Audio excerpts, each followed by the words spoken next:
famous, guys. That's I right. would say it's a keeper. Oh man, dude, it's been years since I've been on YouTube. Holy crap.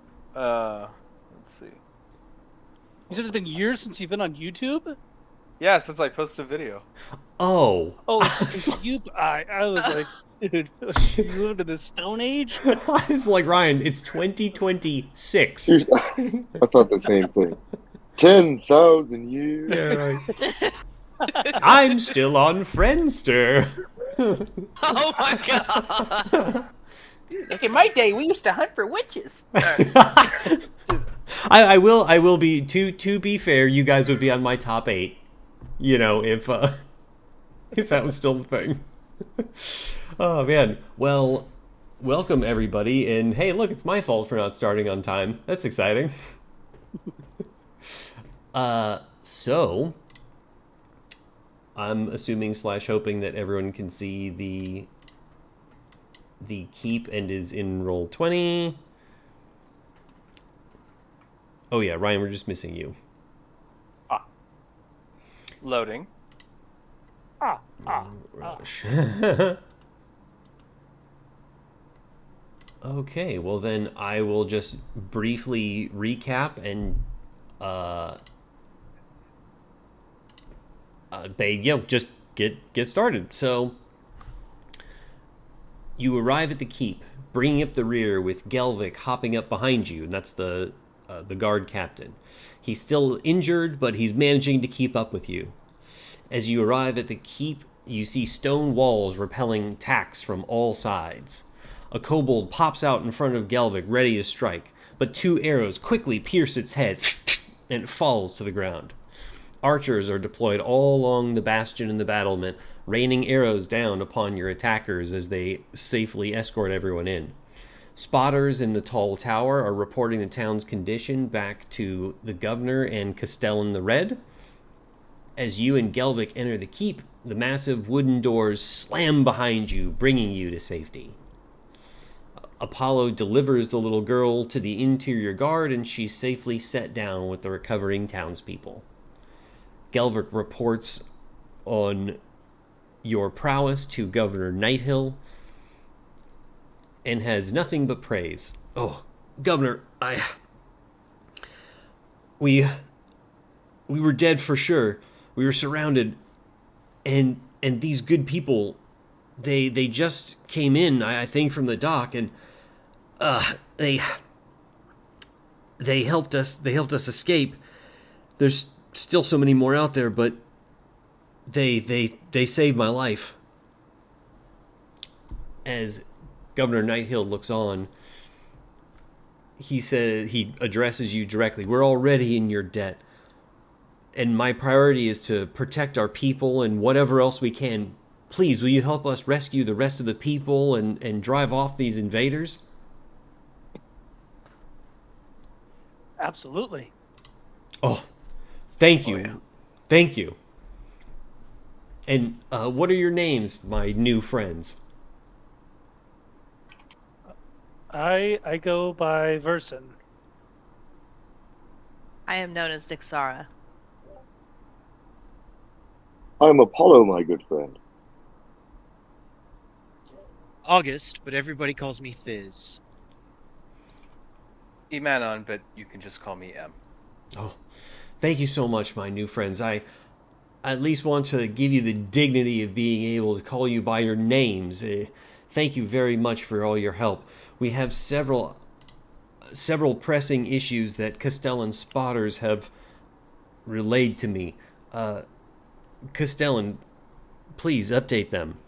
Castellan the Red is a dwarf with large red beard, master of the keep, ready for battle. We have several attackers running around town, still people out there, and several items that need addressing. They're all urgent. We just need to get to them.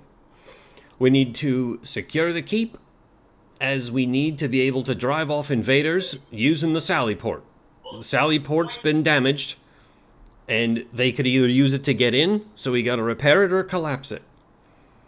Then spotters have just seen that the mill is starting to get on fire. That's all of our food supplies and and flour. If they burn it all, we won't have anything for months. Then church services were in as this awful attack started. We have people in there that need rescuing. So anything that you're willing to help us with, we need help with. Right. I have a clarifying question. Mm-hmm. Is I'm not suggesting this, but curious. Are we able to separate, or is the intent for us always to be like in the same place? You can separate. Yeah. Oh yeah. I would say that I have set up the events and encounters more or less for you guys to be together. But if you were going to split up, then I would probably adjust those. But as far as like full on buildings getting raided, I don't even know if I would recommend splitting up. So yeah, I mean, Yeah. you can split up, but it's of course going to be decidedly a bigger risk depending on what you go to do. You want like an example of how that would go role playing wise if we did get split up, for example, or Well, that's the other thing too is like then I'd need to be doing both groups at the same time, which also would be a challenge, especially depending on what was going on. So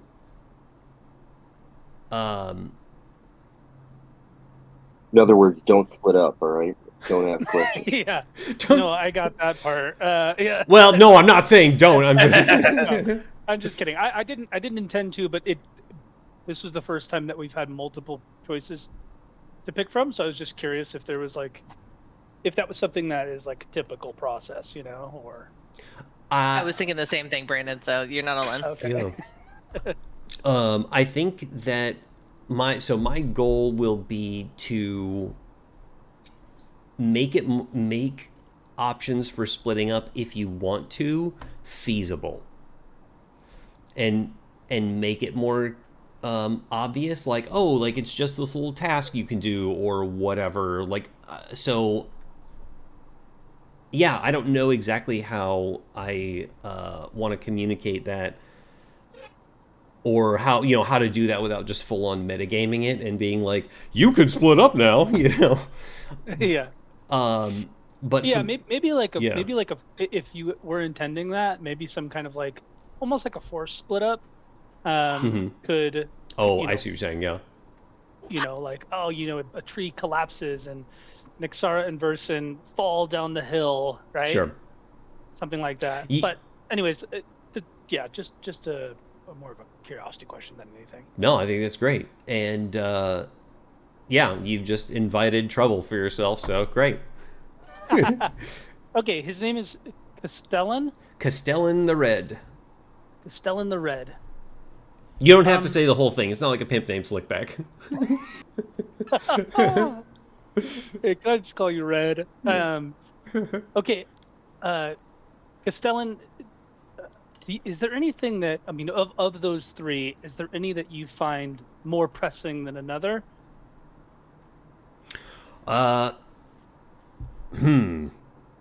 Well, the people that are inside the church, it's a stone building, and it's resistant to fire, but spotters have told me that the demons and cultists out there are fashioning some type of crude battering ram. I think they're taking the rafters from one of the houses and starting to do that. But we need food, we need our people, and we need the keep secure. So and they're all important at this point. Great, thanks, Castellan. Appreciate it. Well, I think my opinion here, team, is I'm thinking we should probably go for the food, if we can. But those poor people in the church, whatever will they do? And They'll they're being have the- sacrificed to create demons. Yeah, but everybody will die if they don't have any food. Deaths now Oh. mean more to me than deaths later. I definitely think we can get more food. We can't get more sacrifices with people. Hmm. I was leaning more towards food initially. Well, we can split up. No, just You kidding. you absolutely could. Well, here's where I will. So Brand, this will be a fun opportunity. So remember, I'll just say this. Oh, here is the. So you guys are at the keep, but I'll show you what the map looks like, which is. Oh, did I not? No, there's no way. So this is a better. Okay, so you guys can see this. Okay, so the church is at the top, kind of the 1 o'clock position above the keep. Let me. Oh, yep. Yeah, I see it. So this is the church, Yeah. and then this area here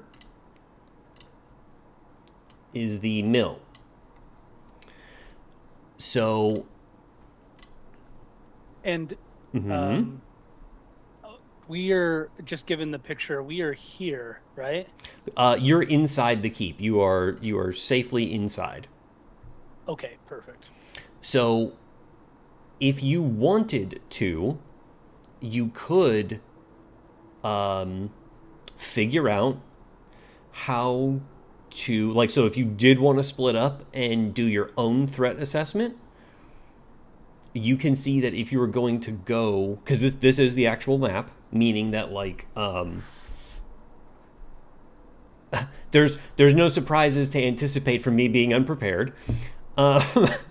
Or not having an accurate map. This is the map. So you can see that if you're going to go to the church, you'd probably be going through town.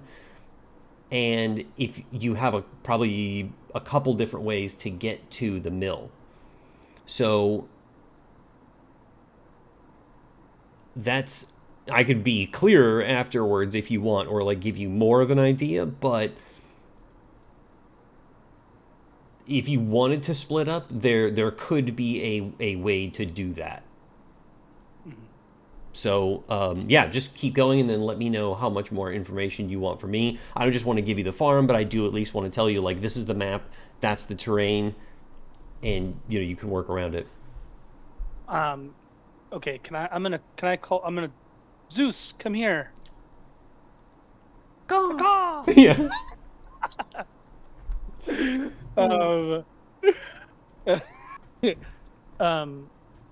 Zeus, can you fly around or fly to the mill and fly to the church and give us give Fizz here a quick status check on both of those locations,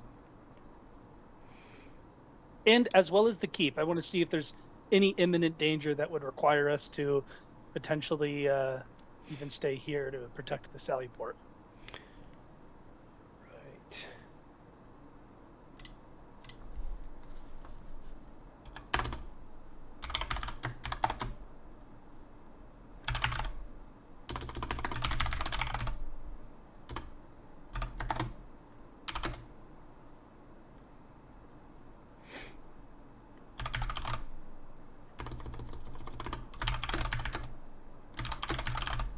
Let's see.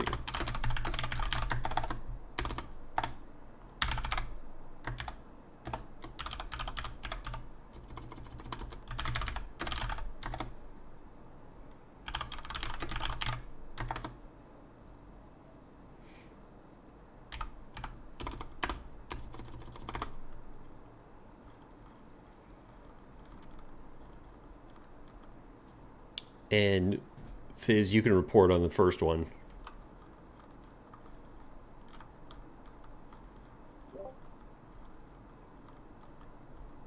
Oh, I thought we were waiting for Zeus to get back. He's going a to slow he's going to bird. all of them. Yeah, right. I think I think he's trying to say there's a small fire at the mill. No sea demons. Okay, thank you, Zeus.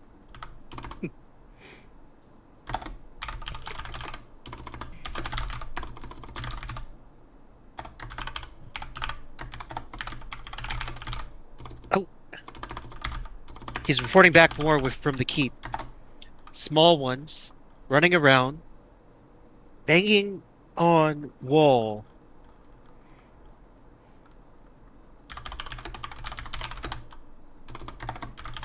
I gotta brush up on my bird.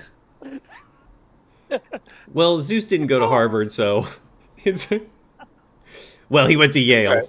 You know, I'm prejudiced. And he just All came right. back from the church.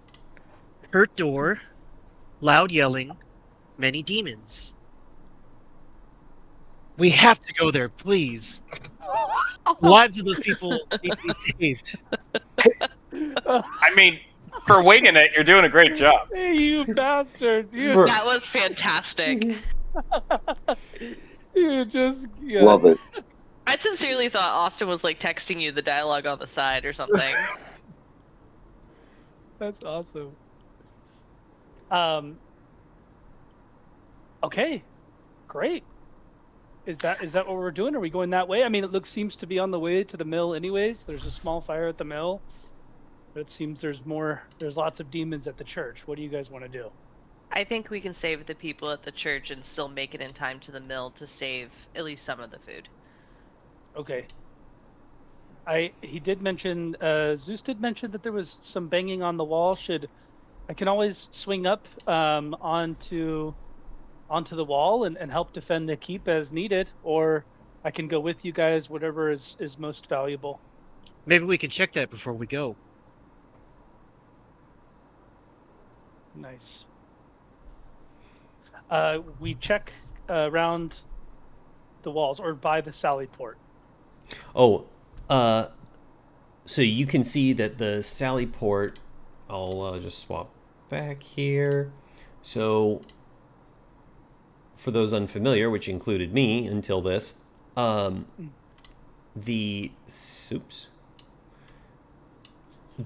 sally port is there to pop out, shoot, and then run back in, and to ideally blend into the keep so that attackers can't see that it's and it's just like an option for attack or potentially escape.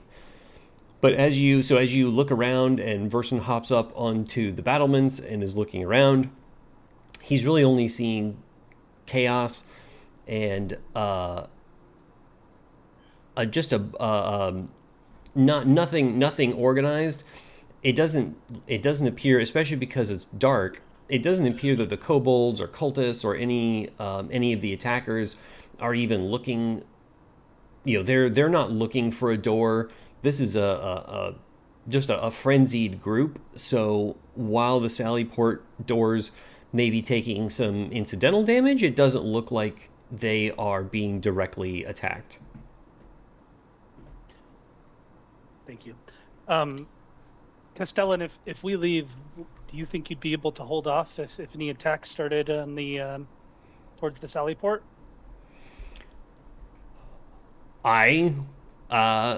So far it's only been kobolds, but you never know with demons. We should be able to heal up Gelvik at least and get him on his feet thanks to you. So yeah, that's what we're gonna do while you're gone, is secure the main doors, and then we'll just have to see what the gods decide.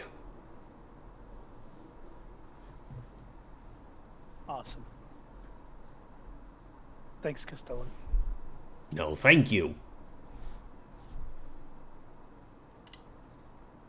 With haste, then, to the church.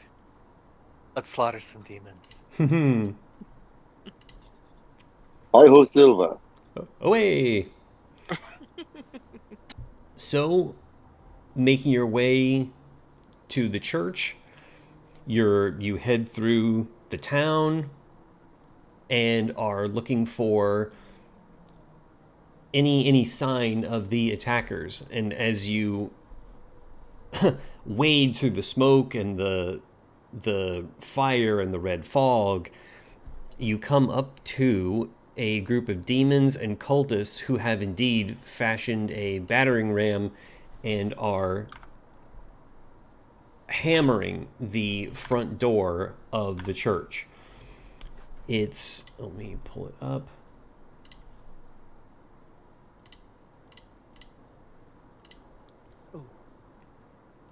Oops. The Temple of Chantea. And it's only a matter of time, possibly minutes, before the temple's main doors crumple under this assault, leaving the villagers inside helpless.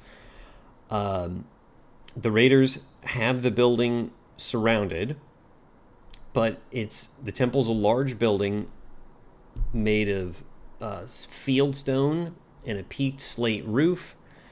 It's taller than most of the other buildings, but the main takeaway is that it's mainly made of stone, and it's not quick to catch on fire.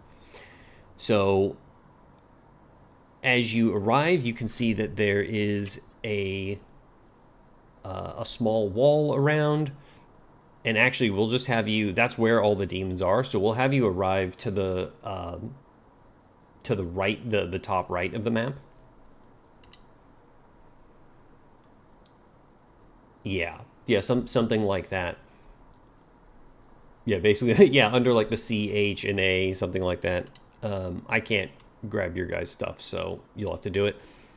But yeah, so we'll have you start, you'll come into it over there, rather, and you can see that there is a stone wall surrounding, but there is a group of, sorry, Cameron, I thought I got your name on there. See. No, it's all good. I'm glad I was able to figure out. I just clicked just to click, and I was like, oh, this works. Okay, sweet. Awesome. Yeah, we can click and drag, and I forgot you and I didn't discuss it, but yeah, you can just click and drag and bring it out, which is really cool. So there is a stone wall that's probably about 4 or 5 feet high, but yes, they do have the place surrounded, and in order to get specifics, you'll just have to do that. So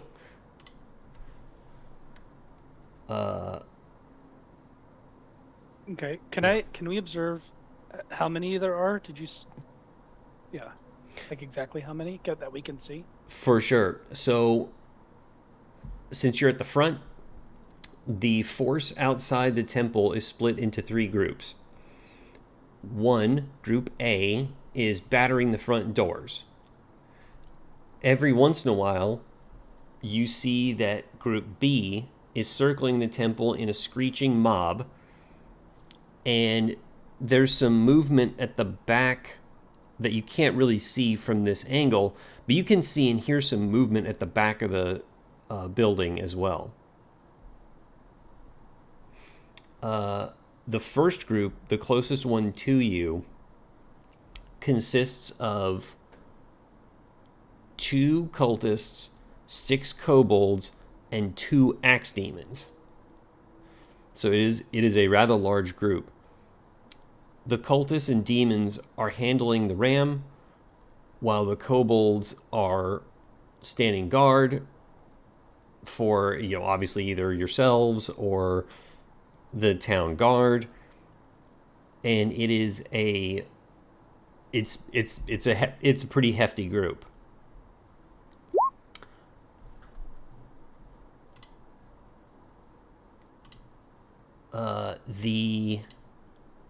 You can see every couple minutes that there are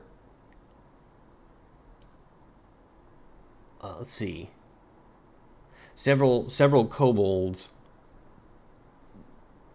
and a cultist, at least one, are circling the building. Obviously trying to incite terror, find another way in, and then you can't quite tell what is in the back. but you can definitely see and tell, and it looks like they're trying to set some type of fire, but again, you can't exactly see who and what. Can I sneak like around like this area back here and see if I can get a better vantage point? They Certainly. can't see us still, right? Yeah, correct. You guys are on the other side of the wall. Not only that, but this is not a very perceptive group. They're not. It's just kobolds that are just kind of looking out, and are but they're all more interested in the chaos for the majority.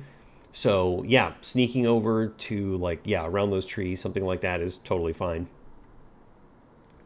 So let's in fact, what's your bonus to stealth again? +5. Okay. Let's in fact just do that and have you roll a stealth check just to make sure that they can't see you over the wall, they don't hear some things break. Cool. Off to a strong start. Yeah. So you successfully conceal your presence as you go up to the wall and look at the back and investigate the rear. Just next are just ray of frost. Yeah. Sacred flame. Yeah. Lightning bolt. Lightning bolt. Yeah. I just realized there was another thing messed up on my like character sheet, and so I was like trying to fix it, and I fat fingered that. Sorry. No, all good. What? Gosh, yeah. Honestly, it may be worth rebuilding your sheet, but who knows? Yeah. Oh, and Imanon, don't forget your token on the board. Yeah, I don't know why it's not appearing. I'm trying to figure that out. So you should just be able to click and drag it from the journal. Yeah, there you go. Or that did it. Thank you. Sure, great. So you are able to see 2 cultists. Let's see. I'm going to... Oh, I got to get my dice, actually. No matter what. But I'm going to make a small adjustment here.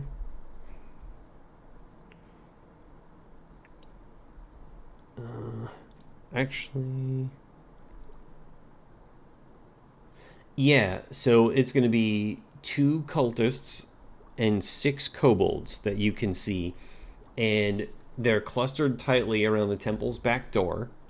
The fire that they're trying to start is obviously ill-conceived, and it's not producing a lot of flame. Instead, it's creating a lot of clouds of thick smoke more than anything else, and that smoke is covering 20 or 30 feet behind them. It works as more of a smokescreen than anything else. It's not effective at all. But they are clearly trying to burn and break their way into this rear entrance. So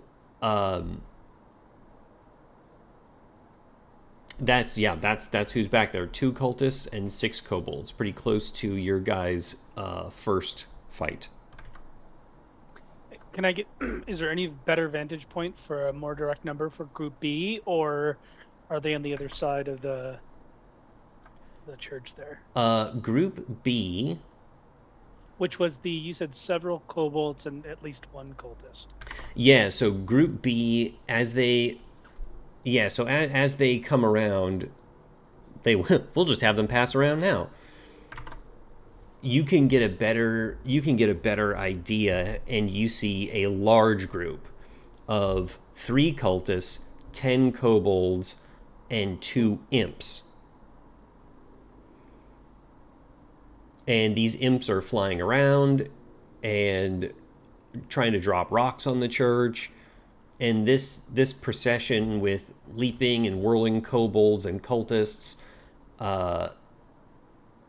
again, it's just this frenzy. They're not even aware that not only did you succeed your stealth check for the back group, but this group is focused totally on the building, but they are You can tell, being the rather precise individual that you are, that they complete a circuit around the temple approximately every 8 to 10 minutes. Can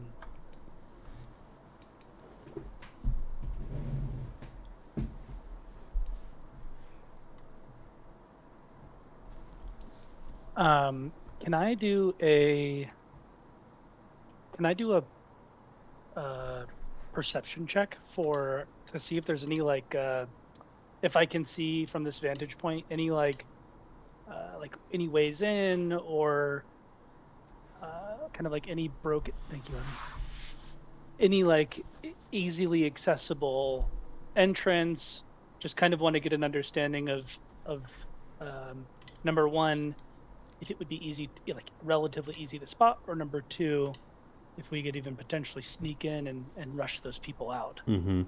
The only entrances that you can tell, not even that you can tell, the only I mean, you don't have to make a perception check because it's easily visible, that it's just the two entrances, the front, which is being besieged, and then the rear, which has that group. So the rest is all stone walls. Awesome. Okay. I'm gonna report back. Hey fam. Hey team. So it looks like we have a few looks like we have 2 cultists and 6 kobolds in the back. Looks like they're trying to start a fire. Looks like the most immediate danger here is going to be in the front with the battering ram, but I was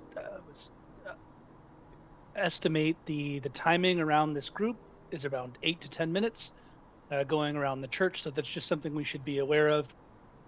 Maybe before we start attacking one group or another, we wait for that group to hit to just go by them, so we give ourselves enough time before another mob appears.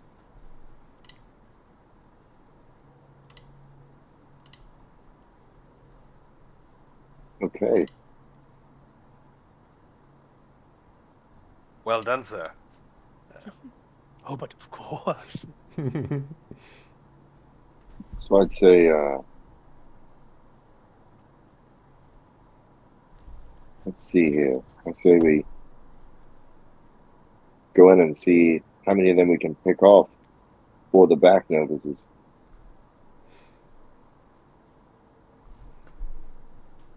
Well, I can start this. I can start this whenever you guys want. Could shoot a arrow at any which one of them, and maybe even get a surprise on them.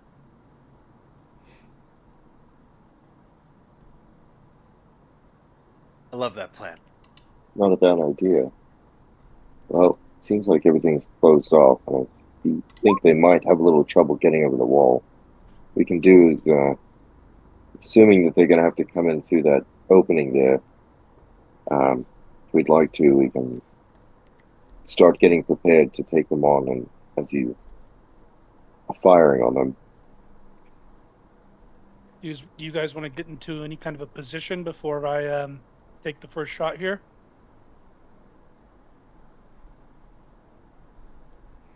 And are you guys intending to attack the front group? Just to make sure I understand. Yeah, I'd say we go this way. Yeah.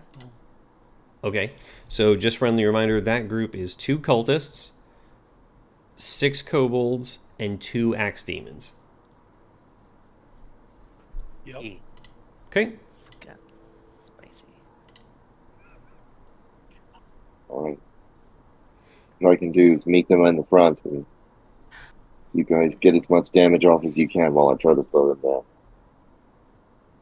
Sounds like a plan to me. Zeus, fly up in the air, and as soon as you can see that other mob approaching, come back and let us know. Caw-caw!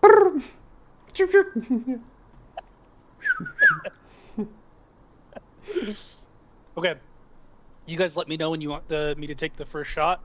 I'll see if I can't take out one of these one of the cultists who's holding the battering ram first.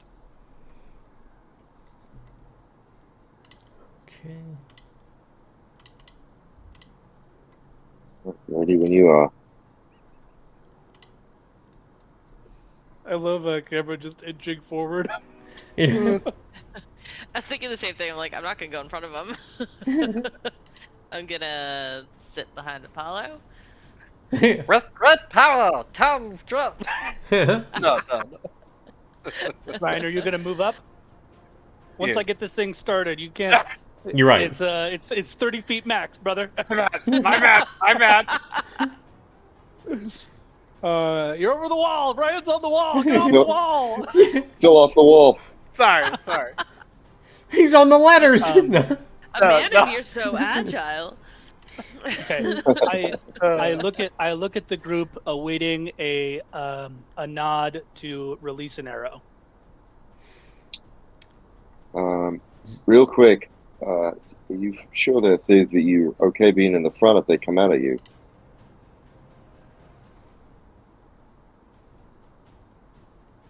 You want to trade with me? All right. Smart man. Yeah, so from this distance, essentially, yeah, you guys are like the front two of Apollo and Amanon are 20 feet away, and Nixara and Fizz are 30 feet away, and then Verson 40, 45 from where you are now, unless you want to move also.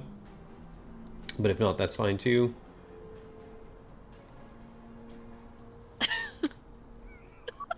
Hey, he's got a range of what, 120? He's on a roof. Oh, you know what? You know what? He has the high ground. Actually, I'm gonna go on top of the roof, Austin, for some high ground. Okay, are you going to use your spell and jump, or are you going to do that by other means?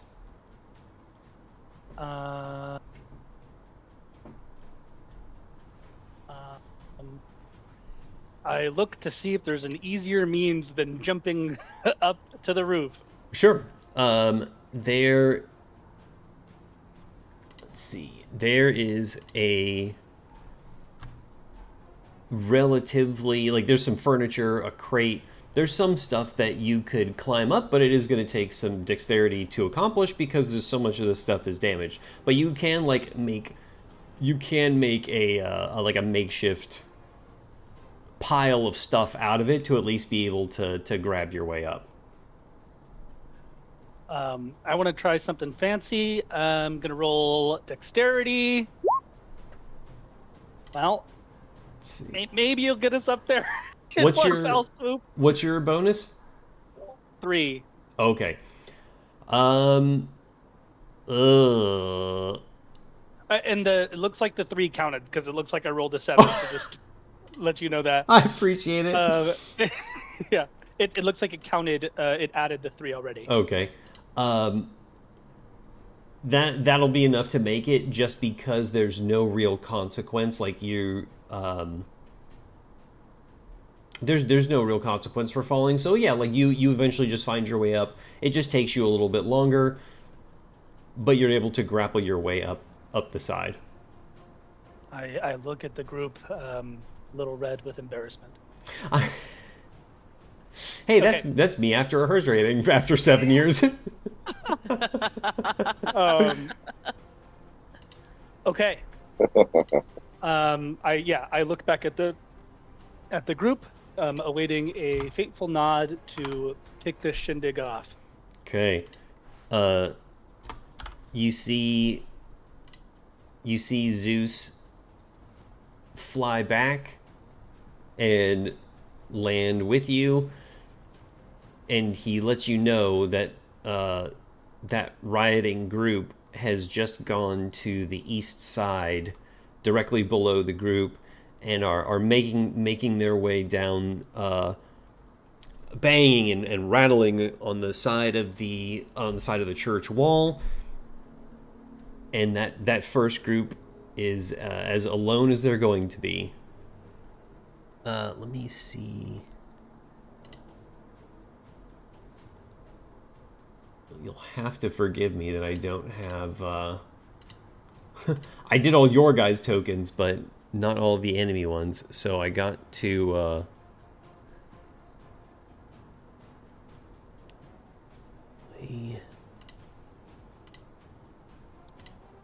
So...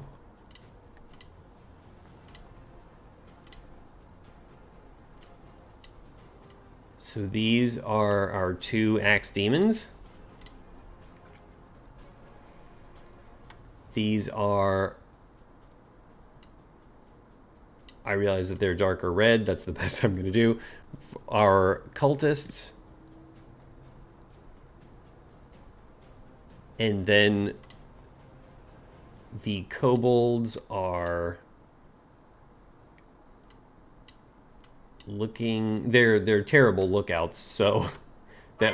I mean, it works out well. They're like turning their head. They're interested. You know, they're more focused on this, but they're really looking for the town guard, not a group of sneaky adventurers. 2, 3, 4, 5. So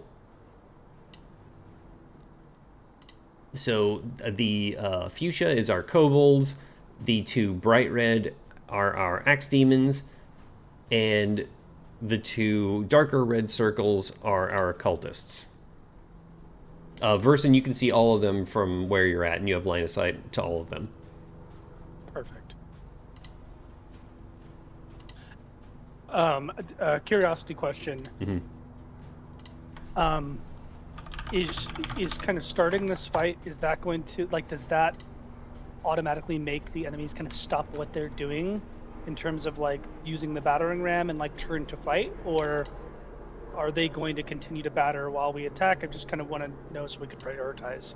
Really great question. I would say that's going to depend on the behavior of each individual type of creature.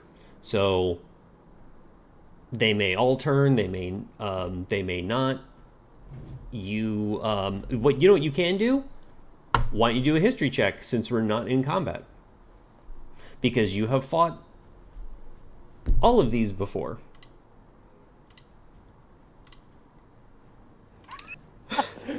You got to cut that out, man. Oh man, I can't remember what they do. Yeah, they're going to be hard to predict, but given that they are in a state of frenzy, I would say that it is a likely. I would say it's a likelihood that they all are going to turn. That may not happen, but if you're going to engage a group of rioters, they're likely not going to talk to you about, you know, Agatha Christie's greatest books. Cool. Okay, I think I have enough information, so I'll wait the team just to make sure everyone's in the position, and then I'll take a shot.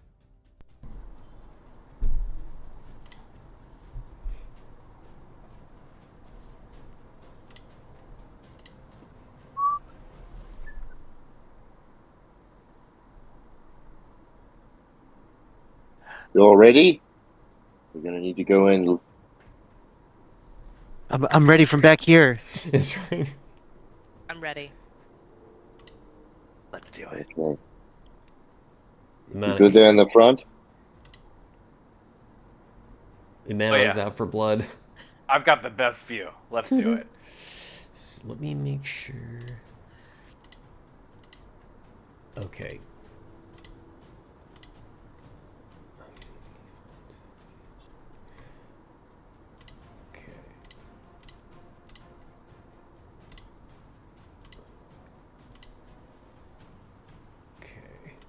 There we go. You guys all have your names out. Okay. So, Verson, who are we aiming at? If anything? Let's see. Okay, I am going to cast Hunter's Mark Okay. on this front cultist here. I could get it in. Why is it all black? Got it. Doesn't want me to. Anyways, yeah, I got. hopefully you can get that. I want to figure that out too, of just like how to kind of unlatch things from the grid system. So I know what Yeah. you mean. But we'll yeah. Let me... Hunter's mark on the cultists in the front. Understood. Just so you know, I'm going to make a circle here. This will just be for the wandering group of stuff that you guys don't want to fight. Awesome. Such a cheerful color. Yeah. Okay. I cast Hunter's Mark, and then I'm going to take a shot. Okay. That will hit for sure. And oh, baby, a triple. And I have Hunter's Mark. Do it. Which is another. Let me just double check. 1d6. D6. So Oh, I was hoping for max. I was really hoping for max. that's okay. Oh, by the way, so I forgot to mention it, because you've reached a keep and everybody is, you've saved many lives, everyone's in your debt. You all are starting with inspiration, just by the way. Oh, fuck yeah. So, forgot to mention that. I apologize, but yeah, nice. that was last minute addition. But yes, you all start with inspiration from feeling great about being good people and rescuing so many townspeople.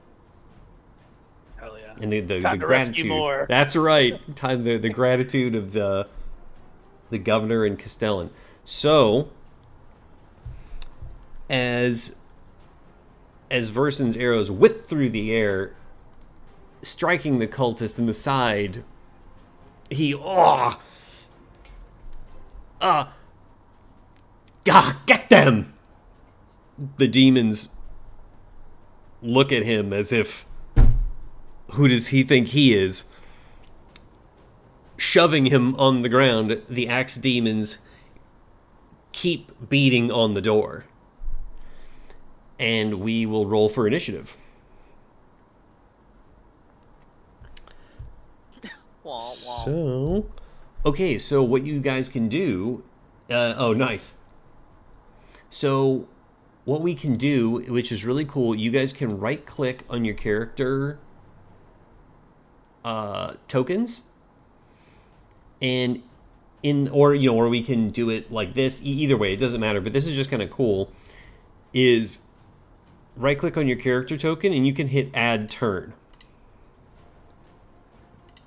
And that will populate in the turn order on the left side of the menu. So, like, if you guys want to see what, like, who's going where,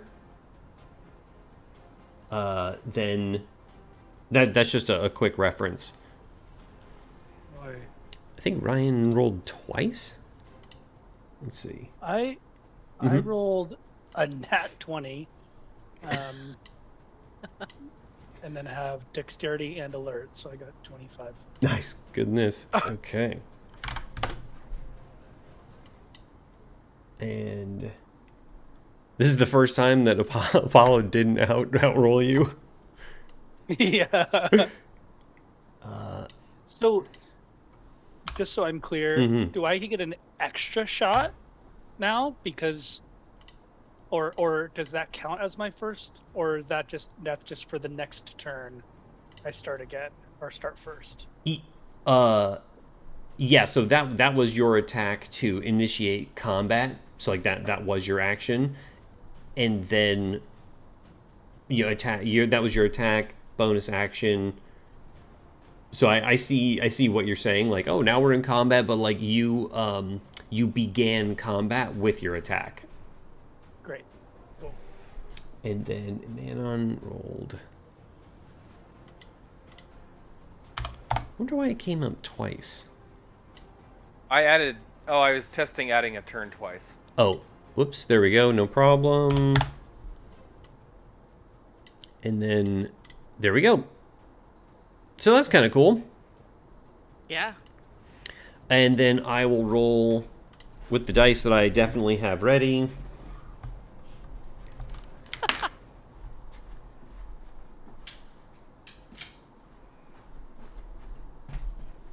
Pay no attention to the man behind the curtain.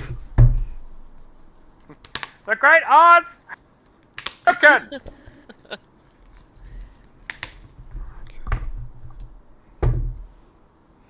Okay, the cultist rolled a 10.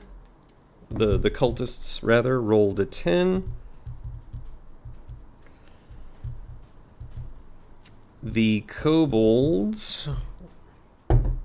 Oh, the kobolds rolled a 1. And then the axe demons rolled a 15.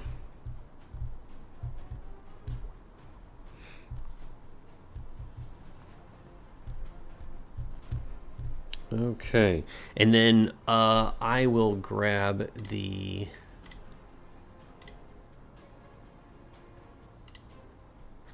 So he has suffered...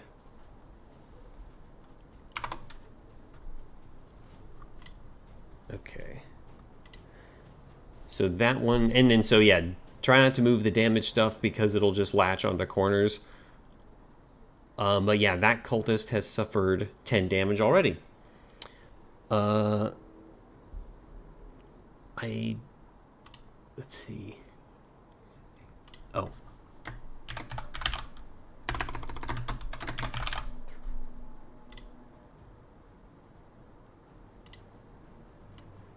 Okay, Axe Demon, great. Now I can...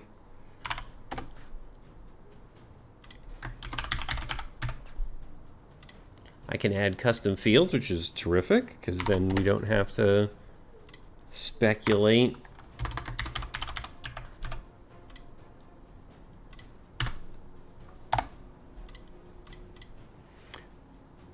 Awesome. Okay.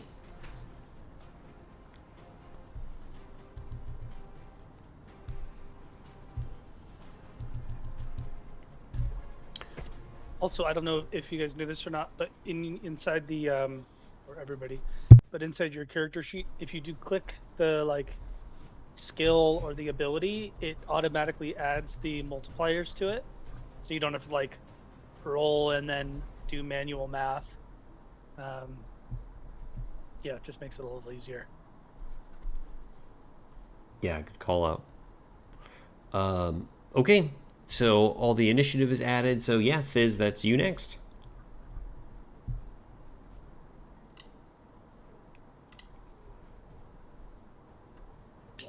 Okay, I think I'll walk up next to Apollo over here, and I'll take a shot with my trusty handy dandy sling at the cultist that got hit already. You will not have line of sight on him from there. Also, especially with your short stature, you can't see over the wall. So I'd give you truly. Yeah. Let's put it this way: you're a monk. If you wanted to hop up on the wall, you could, but you'd be exposed. So, but basically, like from, okay, yeah. If you want to hop up on the wall, you can. Yeah, I'm used to walking on the fences of my farm here, so this feels familiar to me. Sounds good. Okay, and let's just say that from where you were, it only took like 5 or let's say it only took 10 movement, so you have 20 more movement left for your turn. Oh, so he could get back down for his turn, right? He certainly could. Mm-hmm. Oh, very cool. Aha. Yeah, see? Hey, you get back down, see? Oh, Brandon, wait till I start using tactics. That's gonna be no fun. Yeah. Listen. Yeah, it's like, listen, we were friends. We went to brunch. No. You said. No, I'm just kidding. Ooh. Nice. Hits. All right, and then your damage, you do hit. You can, dude. That's Ooh. awesome. Yeah, and just hit the damage. As Thiz already predicted, his trusty sling is his greatest ally, and Thiz, should you choose, feel free to describe the killing blow on this cultist. If not, that's fine too, but you guys wanted me to do that. Or at least prepare you for it. Yeah. So, I pull back as hard as I can, looking right, and as I release my, I guess, rock Sure. pellet that I shoot at him hits him right between the eyes.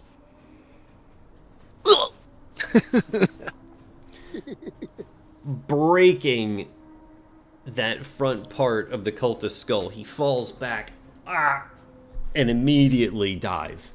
A true David and Goliath story. and Yeah. and that is the first cultist already down. And then Brandon, I'll let you police your hunter's mark stuff since I don't know all of it. Yeah. Awesome. And so same thing. I'm just gonna, like, you guys are gonna tell me when your turn is done. I'm not gonna be asking you. Oh yeah, so I'm gonna hop right back off of this here fence, right behind my front line over here, Including and that'll end my turn. Okay. I love that. My front line, including my cleric wearing cloth. Yes. Awesome. Okay, that is the axe demons. And the axe demons, seeing the cultists die, turn towards the party. And they decide that you're now a real threat with one of those cultists dead, especially so quickly.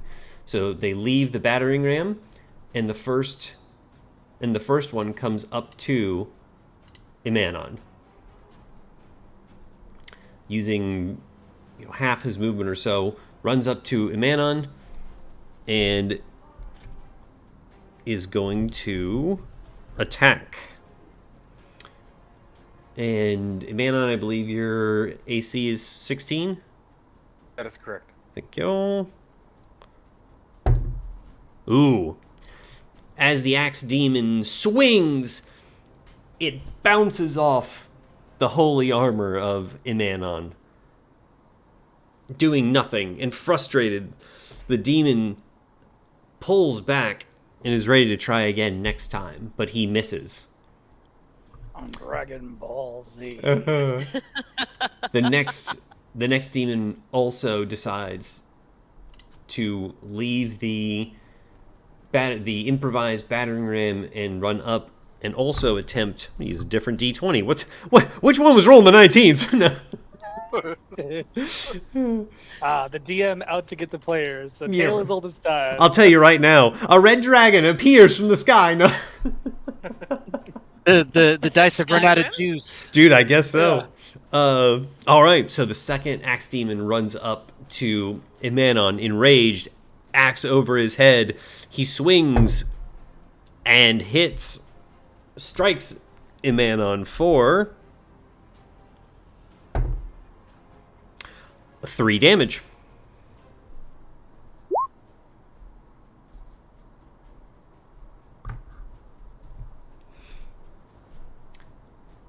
All right, and that is the axe demon's turn. I would say it's cultists, but it's only cultist. And so the other cultist decides to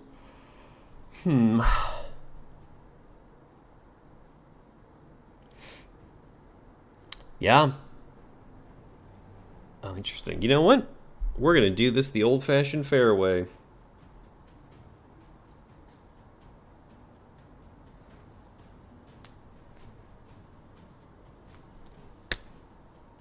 The cultist, seeing the other one fall next to him, also decides to run up, along with the demons, attempting to prove his worth, and is going to also attack Imanon. He pulls his short sword as Imanon effortlessly swats his hand away. The cultist is easily the cultist's attack is easily routed, dealing no damage. Let's see, 1, 2. If they're that close, is that an opportunity of attack?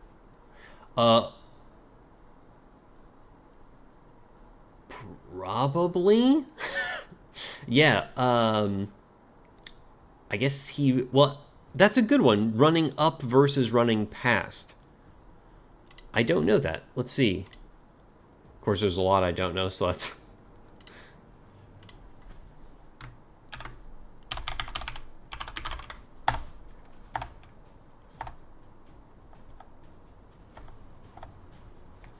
Okay.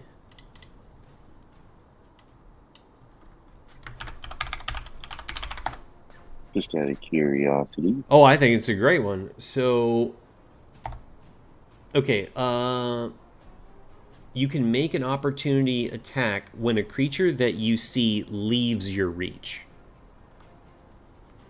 To make the attack, take a reaction to make an attack with a melee weapon or an unarmed strike. So, meaning you couldn't like use a cantrip or a spell or something like that. It would just be some type of quick thing, but the attack occurs right before it leaves your reach. So no, not on an approach, just on like basically a drive-by or if they were trying to retreat. But great question, because yeah, I didn't know that. The cultist, knowing that he would take a lot of opportunity attacks, stays there. So that is you, Imanon. Alrighty.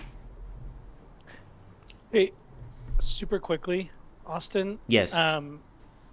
I am trying to understand the surprise. Okay. So, I was reading surprise, and it says occurs when a combatant fails to notice the threats, rendering them unable to move or take actions, including reactions on their first turn. Mm-hmm. How do we trigger that? So let's take a look. Keep it. You leave it, Papa. If creature is caught unawares, which causes it to have disadvantage on its initiative roll. Okay. Is that what you just read me? You had something else too, right? Yeah. Surprise? So, if a creature is caught unaware by the start of combat, that creature is surprised, which causes it to have disadvantage on its initiative roll, which I did not do. But the cultist also rolled crappy, so I can redo that if you want. See also Chapter 1 in combat. So...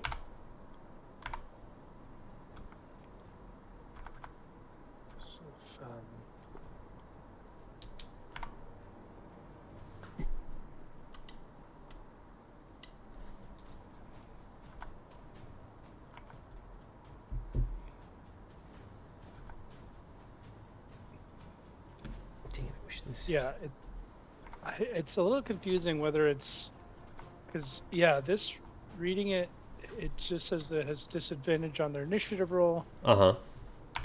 But then some of this says, or when I just like typed it in online, it read. If an ambusher, the foe is surprised. Yeah, I just see if a combatant is surprised by, and I just went back into combat in the player's manual. If a combatant is surprised by combat starting, which he definitely was, the combat has disadvantage on the initiative roll. If an ambusher starts combat while hidden, who's unaware the combat is starting, the foe is surprised.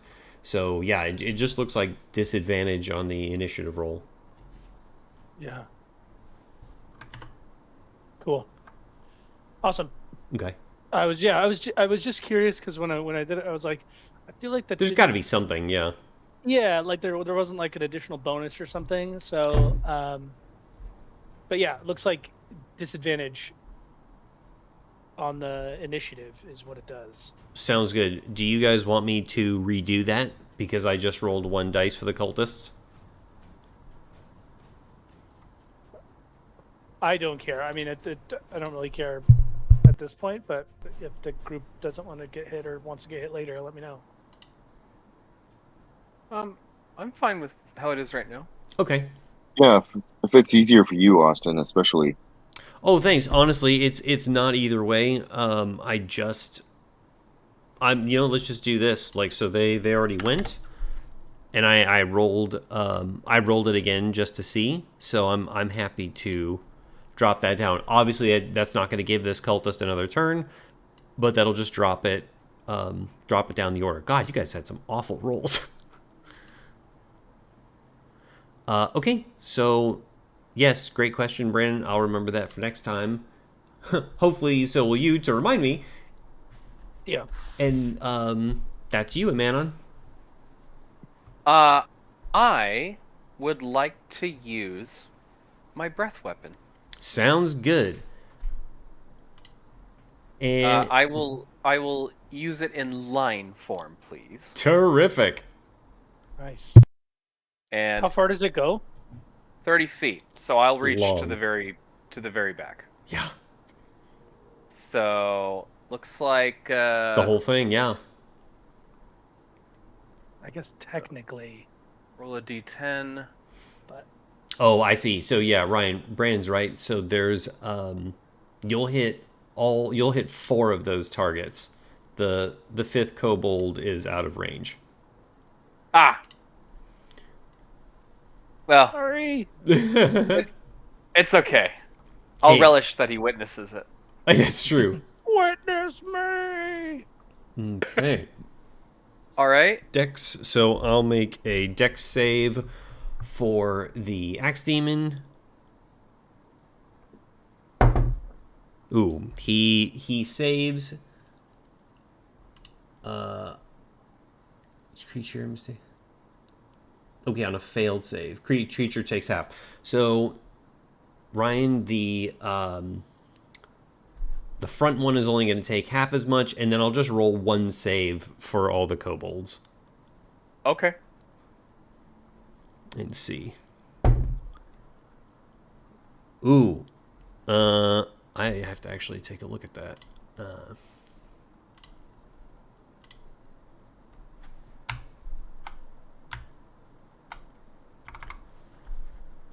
Oh, and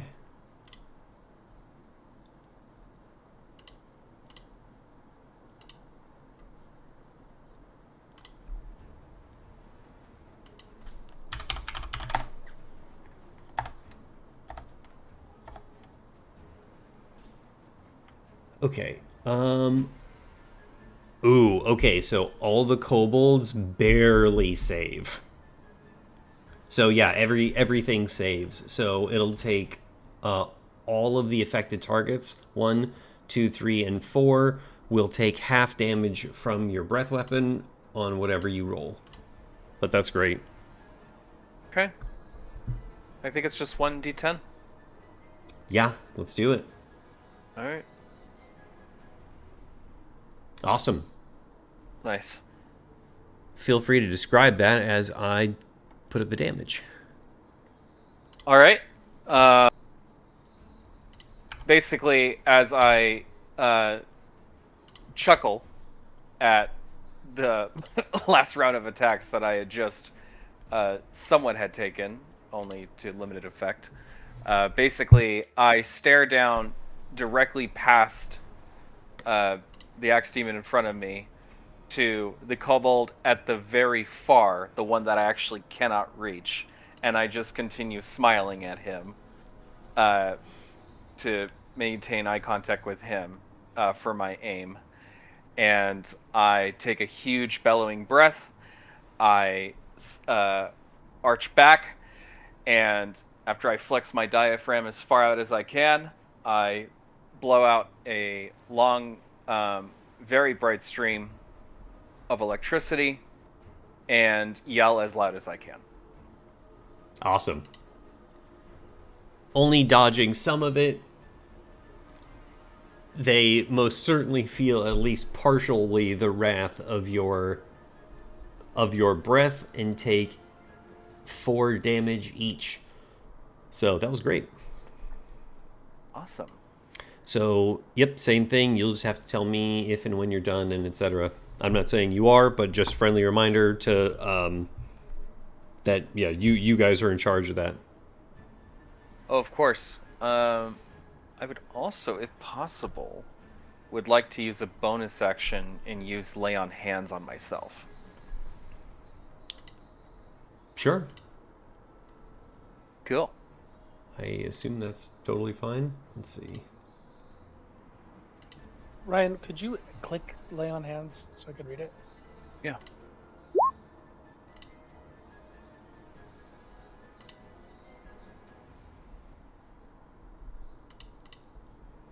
So you can only do it.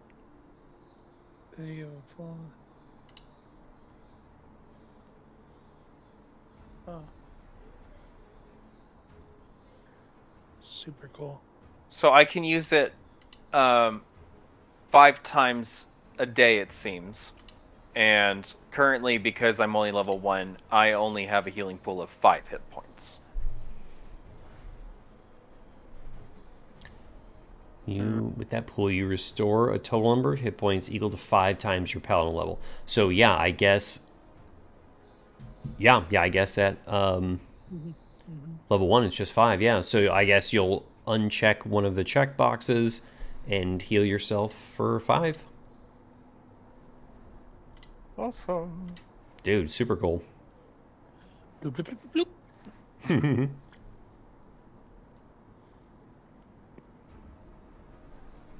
That will be my turn. Terrific. The cultists have already gone. I've just dropped them down on the list. And that's you, Nixara. You're muted. Too much going on over here. Do I Go, have Shar! line of do I have line of sight past Apollo and a Manon to the demon in front? Yeah, that's fine. Okay, cool. Yeah, we just for the record, we're gonna say that allies do not block line of sight. Awesome. Mostly because I like that rule. It's simpler. I don't know if that's right or not, but it's what we're gonna do because I'll also do the same thing of like my allies won't, their allies won't block line of sight. So It's because magic. you know what I mean. Well, not only that, but it would be like, hey, move. So it's that's not out of the realm of possibility that they'd be working together, kind of thing. So, yeah, so allies don't block line of sight. So please continue, sorry. Okay, so I'm going to do my attack roll for Toll the Dead on the demon in front of a Manon. Okay, this is the one that's already suffered 4 damage. Mm-hmm. Okay. So that's the cantrip. I have to do the roll. I think it's a wisdom save of 10. Okay. So I'll let you roll that. Oh, right, because that's right. There's no attack. Well, these are big dumb guys. So we'll see what happens. Thicky dum dums. Let's see if I roll 19. That's a badass spell. Yeah, right. Okay. Oh yeah, it's gonna take 1d12. God dang. Let's see. Ooh, it. Okay, so what's your total? Do you add anything to that, or is that like, is it just flat? It's hard to tell. Oh, you know what this is? Or rather, it's not like it's your attack or a there would be Just a saving. Yeah, I think it's just a flat save. Unfortunately, he does save. Well, then fine. Yeah, I was on your side, honestly. I was like, I really That hope. happened one of these times. Yeah. Missing. Yeah. Okay. So I guess it just with a huge roar and red veins that pulse with flashing demonic energy, he's able to resist the necrotic touch of Shar and resist tolling the dead. All right. Then I'm going to go ahead and let's see. I'm going to stay put where I am. I'm feeling cozy. Okay. And I'm going to end my turn.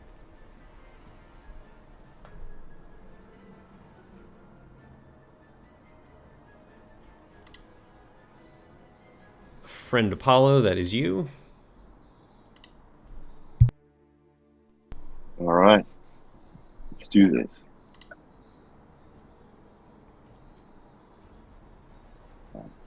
Here. Okay. What I would like to do is, I guess I'll just come right. Let me think here.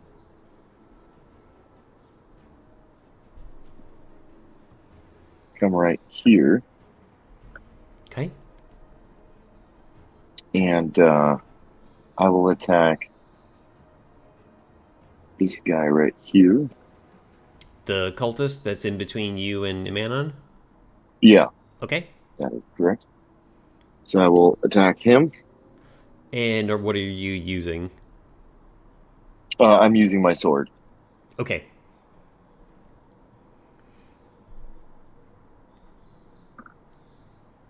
Okay. Yep, that's a hit. So that's +4 as well for sword. Oh, yeah, that's right. Now let's go ahead and see if I can do this properly. Ooh. Good roll, man. Thank you. Cannot tell you how many high-level rolls I've gotten in this game, because usually I absolutely do not. So, Nice change of pace. okay.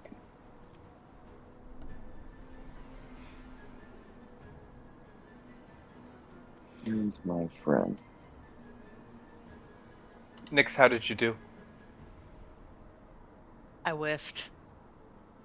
Ah. Yeah. The demon was able to resist. I should have just used Sacred Flame. My bread and butter. Ignore that. Okay. Oh. Might do that. So, Ryan, because just this is kind of fun for you, because Apollo is built off of Dragonkin stats, I saw that he should really have a breath weapon, and I was like, you know what? Why don't I give him a tongue attack that does poison? Like, that's kind of like a breath weapon, so I thought that would be cool. Oh, that is a made-up original move. Yeah, it is. Okay. Okay. Well, that's fun. Yeah, right. That's Because awesome. at least that, like, I may adapt it, but it's like his tongue can't go through everybody, you know, like so. I saw it and I was like, you dirty dog, but that's awesome. Like, yeah, no. Totally. Okay, so you're doing instead of your weapon.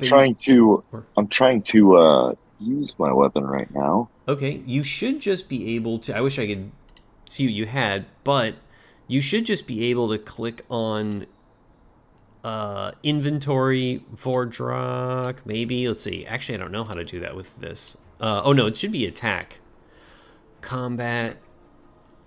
But it's not listed in. Oh, it isn't. Great sword. No. Darn it. It's Okay. it's. You have it toggled. I do, yes.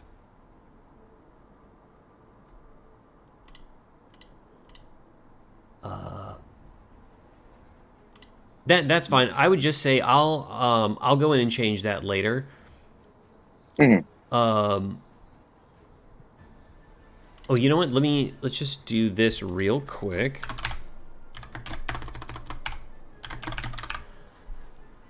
Okay, proficiency 2, damage 1d8. Okay, so I'm pretty sure I just updated it. Oh, maybe I didn't. Let's see. So I'm trying to alter it. Choose shape. Oh, here we go. Because it should just be a button attack, correct? So that I can just do. Yeah, It calculates everything correctly. give me 1 sec. I'm doing that right now. Oh, sure. Perfect. Thank you. I think so. Anyway, let's see.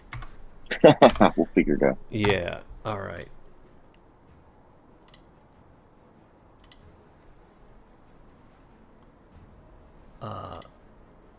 It is.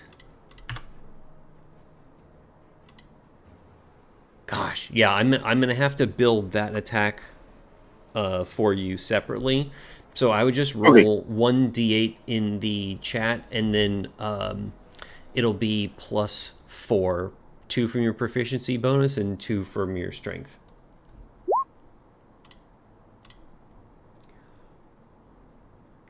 Ten damage. That was. Oh yeah, that was a d8. I was like, wait, why is it rolling a d20? But it's just a symbol. Okay. So, as you ferociously strike the cultist,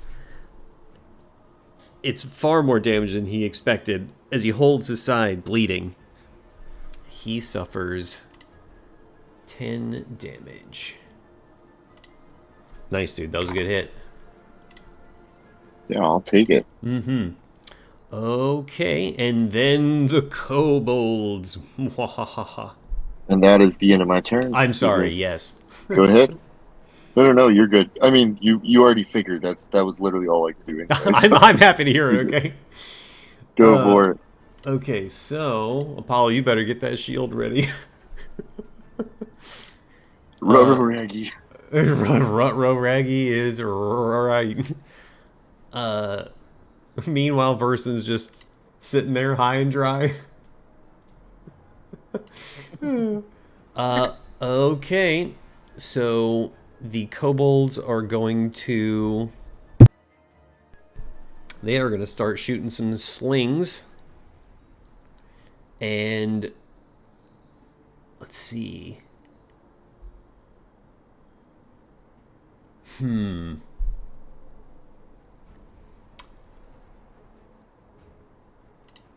Let's take a look and see. Okay, so the first kobold with 4 damage on it has decided that it is going to try and get some revenge on Manon. So we'll see if it can hit with its sling. It most definitely cannot, as the kobold's wounds prevent it from focusing on anything as the rock slings past Manon's head.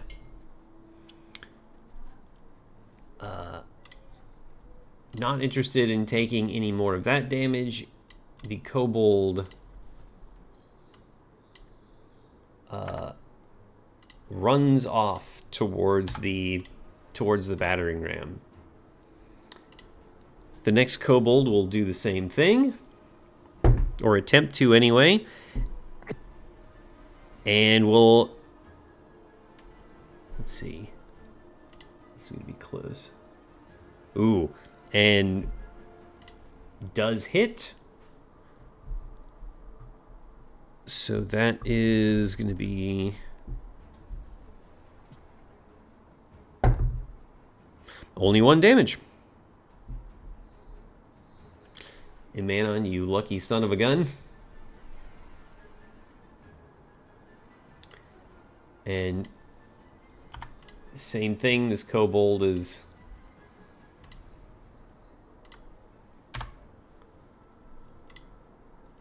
not interested in taking more damage.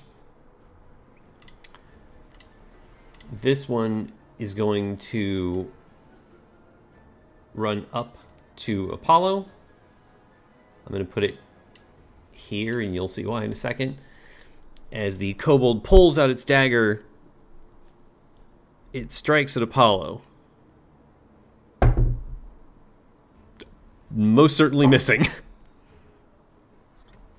As it bounces off Apollo's armor. But as this next kobold sees the opportunity, it runs up to Apollo and next to its friend. And because of pack tactics, it has advantage when next to an ally. So it will attack Apollo. That advantage did not matter at all. As its knife also is repelled by Apollo's armor. thinking that they were clever and then finding out that they were not, they they they tremble in both fear and anger, deciding what to do. The next kobold, 2, 3, 4, 5, yeah, also angered by Imanon's attack, will also pull out its sling and attempt to attack Imanon. That also whips right by Imanon's head, completely doing nothing. Not wanting to be hit, that kobold spreads out and away from its allies, with the last kobold bringing up the rear, and actually, 1, 2, 3, yeah, being a, oh, I think it does need to move up one.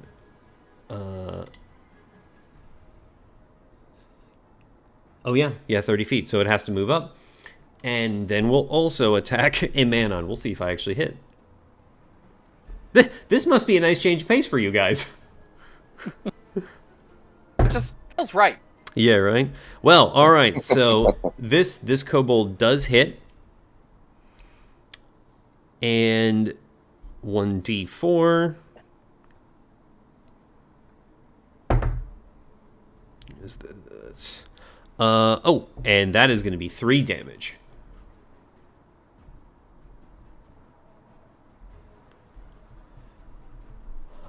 After that, the kobold is going to finish and move over on the other side of its friend. And that is the end of the kobold's turn, and back to Verson. Sorry, I was looking at. Do I get advantage when I'm when I have height? I don't know. Sorry, I was trying to find it while we were in that turn, and I was not quick enough. That's fine.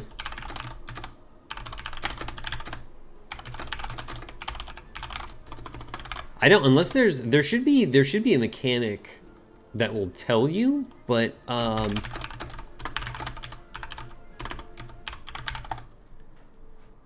let's see. Yeah, by strictly rules as written, there's no specific rule saying high ground gives advantage. The primary advantage is just tactical. You have a much better line of sight, and it might give you some half cover, given that people have to shoot up at you if they want to, but there's no automatic advantage. Mm-hmm. Okay. Awesome. Okay. Mm-hmm. So I have my hunter's mark on this guy. I have to pick hunter's mark as soon as it's removed from the enemy, right? I believe just like, yeah, when it's reduced to 0, when it dies, like you just use a bonus action to move it on to another one. That was my understanding. Okay, so just because I did it already when the other one died, I'll Wait. maintain it on that. Sure. Oh, is that, or can I do that now? Is that the bonus action now? Let's put it this way. You always have it prepared, and it is a bonus action, so I don't see why you couldn't move it if you didn't want to, because it's just a bonus action. So that's... Okay. Let's put it this way. That's fine with me. Okay, well, that cultist is at 10. Not for long. Yeah. Yeah, I'm actually going to keep it on the axe demon here, Okay, sure. and hopefully can hit. Go ahead. Are you attacking... You're attacking the axe demon? Yes, the one with Okay. the hunter's mark. Awesome. Well, you definitely hit. Oh my goodness. Ooh.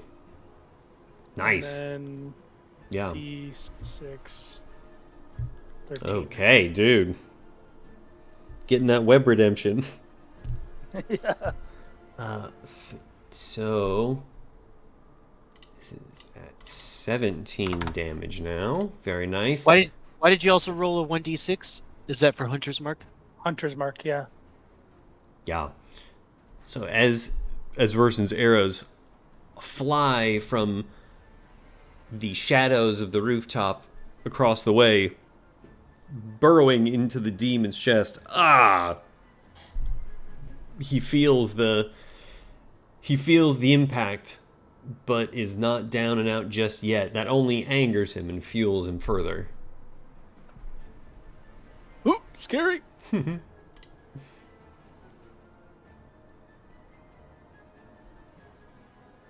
I'm gonna end my turn.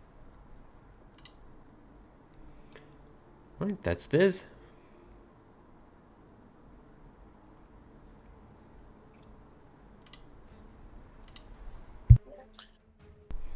Okay. I think what I'll do is I will kind of get into the action a little bit here. Chief Town Hall. Sorry, no. Give him the old iron fist. Yeah, still a little bit of a distance. Yeah. But what I'd like to do is use my sling to hit the demon with the Hunter's Mark on him. Okay. So let me Go ahead and roll. roll.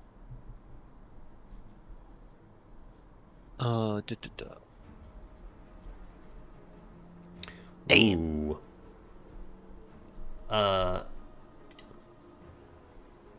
Yeah. Let's see. Well, that does not include your. What's your dex? Oh, And your proficiency. Sorry. Dex and proficiency. That's fine. I listen. I sorry. just want Should to I make sure you hit get it. that? Sorry. Yeah. Plus, I think it's +2. +2, so it would have been an 8. So it would have been 10 because don't forget it's your dex and your proficiency. Oh, okay. So it would have been 10. So it would have been 10, which unfortunately does not hit. So the rock flies by the demon, doesn't even notice it as he's engaged in battle with Imanon. Okay, and then I'll go ahead and end my turn right there. Okay. So the axe demons,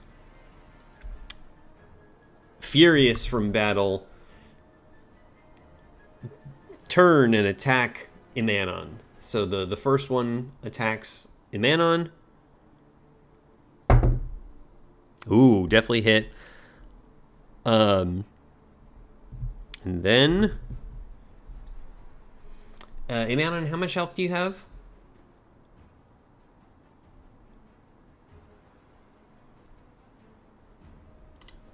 I'm muted.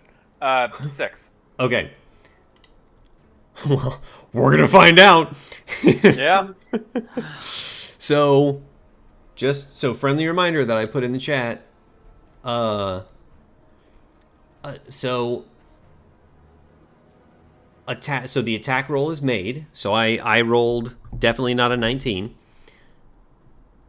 In this case it hits, and so if there's any reactions that are going to happen, just so you know, they happen in this window before damage is rolled. So, just as a friendly heads up. Is this one of those, like, somebody has shield moments? Why, yes, someone does have a shield that can also heal a man on, but I'm just saying, like, if, just so you know, it happens before damage is rolled for the reaction.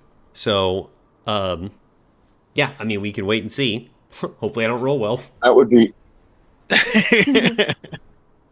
yeah, and an opportunity like that, I guess, can I use it now? Because obviously it's not my turn, so yes, I would like to use it. Yeah. So I'd like to use it. yeah, it's just a reaction. Cool. Okay, so are you also activating the bonus rune on Vordrak?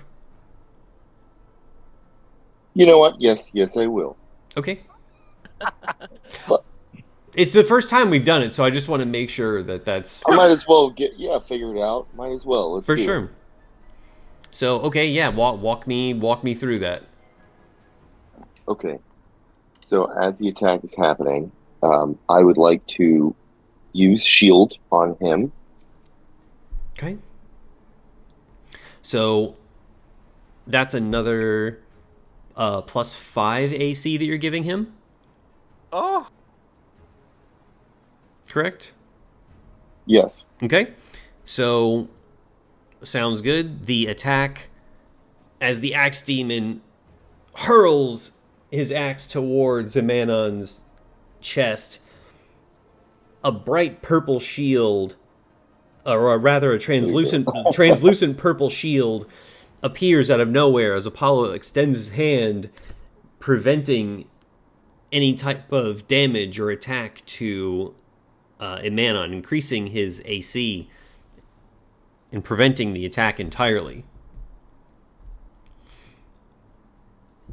So now that you've used that, do you have the bonus for Vordrock up, or shall I pull that up for you? Pull that up real quick.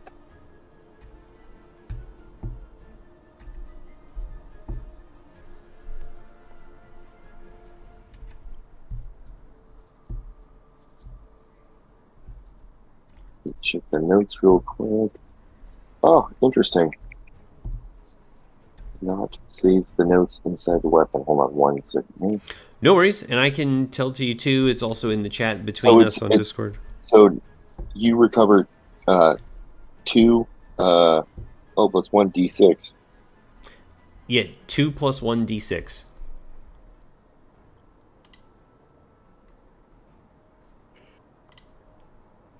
So, I guess, Jonah, So, do you want to roll should that? I roll that, or he Yeah. can roll it, or I can roll it? Yeah, you're either way. Yeah, why don't you roll it, because you're the one initiating it and putting up the shield and healing him. So that would be absolutely. So that would be 3d6. No, sorry. It's two 2d6 then +1 whatever. Got it. Nope. Okay. So it's 2 2 + 1d6. So just roll 1d6 and then we'll add 2 to that. Okay, got it. I was like, dude, you're about to have full health here. Right. That makes way more sense. All right. Listen, I'm generous. I don't know if I'm crazy. Okay, so you deflect the attack, and Emanon recovers 5 health. ah, yeah. Bloop, bloop, bloop, bloop. Awesome. Okay, that makes way more sense. Okay, Cool. And thank you for walking me through that. oh, dude, for sure. Hey, that felt pretty good. Loved that. Loved every second of that. All Awesome. right. So Now just we're in the big time. So just so you know, like, that's the kind of stuff that Jonah wants to focus on and do as an Eldritch Knight, is protect and control and do stuff like that. So yeah, so friendly, just I guess yeah, I guess Very cool. Very. yeah, that was your spell slot then for shield. So Yeah, technically, yeah. yeah, That's okay. It was dire straits. totally. So just to visualize, flesh it out. So as it was attacking, this shield, golden glowing shield, blocks the attack, and as it happens, the runes on the sword start glowing, beaming. And after I point the sword towards Menon, and he is healed for those 6 health points. So Awesome. there you go. What's your Apollo roll- gives what's like a little wink. That's the end of it. Imenon rises a bit, like recovers like some stamina, and just points like very aggressively at Apollo. It is like, I knew there's something I liked about you. You and me are gonna get along so well. Love it. Brandon, is there something you were asking? How much health do you have now, Ryan? A glorious 11. Ooh, yo, you got a lot. Nice. What's your total pool? 12. Oh. Oh yeah, if I Back in the game. so if I had rolled max damage, I would have wounded him. But instead, Apollo brought him back up to full and stopped the attack. Yeah. One turn I lost all the health I recovered. Yeah. Oh, he's lucky I didn't hit with all the kobolds, and I didn't. I'm not kidding. I know. And P.S. I didn't fudge any of those numbers. I was just like, hey, we're gonna chips fall where they may. Blank sheets, character sheet, blank character sheets are in the printer tray. You know. That's right. So That's so rough. it's getting listen, I'm not here to win, but I am here to roll fair until I roll chain 19s. It's good to know that there's backups. That's Joining the right. roster now is Tim. Yeah, is no guard and Manon. Okay, so that was one axe demon attack. I have one more. Right? No, wait, no. The first one missed. The second one was deflected. So that is the demon's turn. Do they want to move? Do they want to move? I don't think so. I think they're just brutes, and they're in there like swimwear, as Brandon would say. So, they are done. That is you, Imanon. Okay. I'm just gonna take out. I'm gonna try to attempt to take out the demon right in front of me. Okay. Just so I can get that hunter's mark somewhere else. Anyways. Okay. Yeah, I'll just do a standard attack with Hellblade. Okay. So, that should be. That's 2d6. I think you'll have your d20 to roll. Let's see. Right. Okay, so I did put retribution form in. Hopefully that's okay, and then your proficiency and your strength. Do you have the weapon on your character sheet? Did you add that already, Austin? I added it for him, yeah. I wasn't seeing it. So if you go, Ryan, into the, are you in the character sheet now? Yeah. Okay, so just go to combat, Mm-hmm. and then you should see retribution form two-handed. Retribution. Got it. You love it. Just go ahead and click on it. I think that's how it shows up, right, Brandon? Okay. Yep. You were gonna hit anyway, so that works. That works for me. And then Ryan, just click the little damage sub button on the chat. Oh.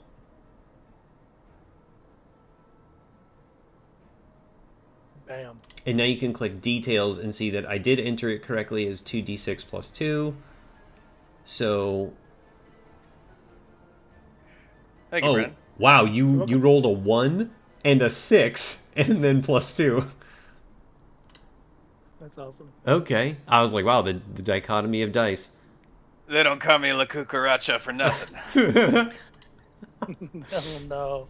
Oh, I'm calling you the cockroach now, Ryan. That's my nickname at the poker table currently. I am not well liked right now. Oh, no. So, speaking of... I bet you Cameron gave you that name.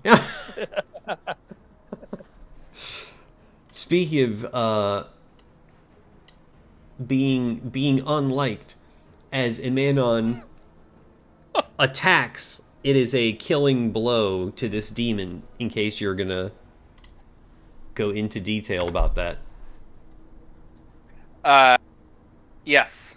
So I hack at one of the demon's hands so that it's forced to drop the axe, and then I follow that with an additional swing and slice one of his kneecaps so that he drops down to his knees, and then I grab him by the horns and I knee him in the face as hard as I possibly can.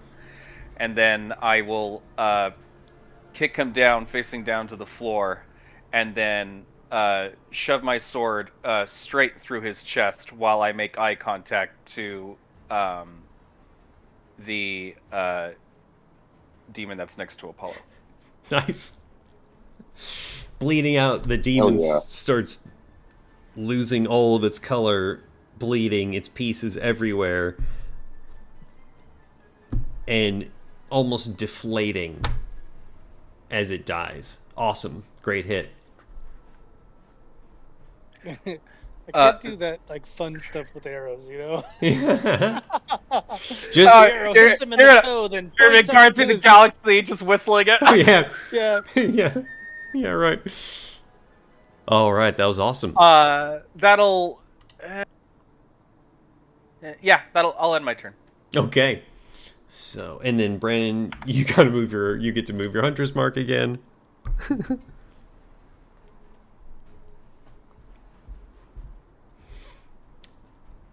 He moves it onto a Manon. Betrayal. Yeah. the halo. Yeah. Yeah. Free. Running riot. Running riot.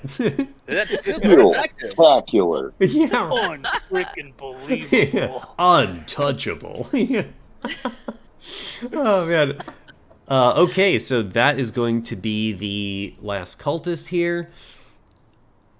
Bleeding out, yet still determined to prove himself. He turns on Imanon and attempts to attack him with his short sword.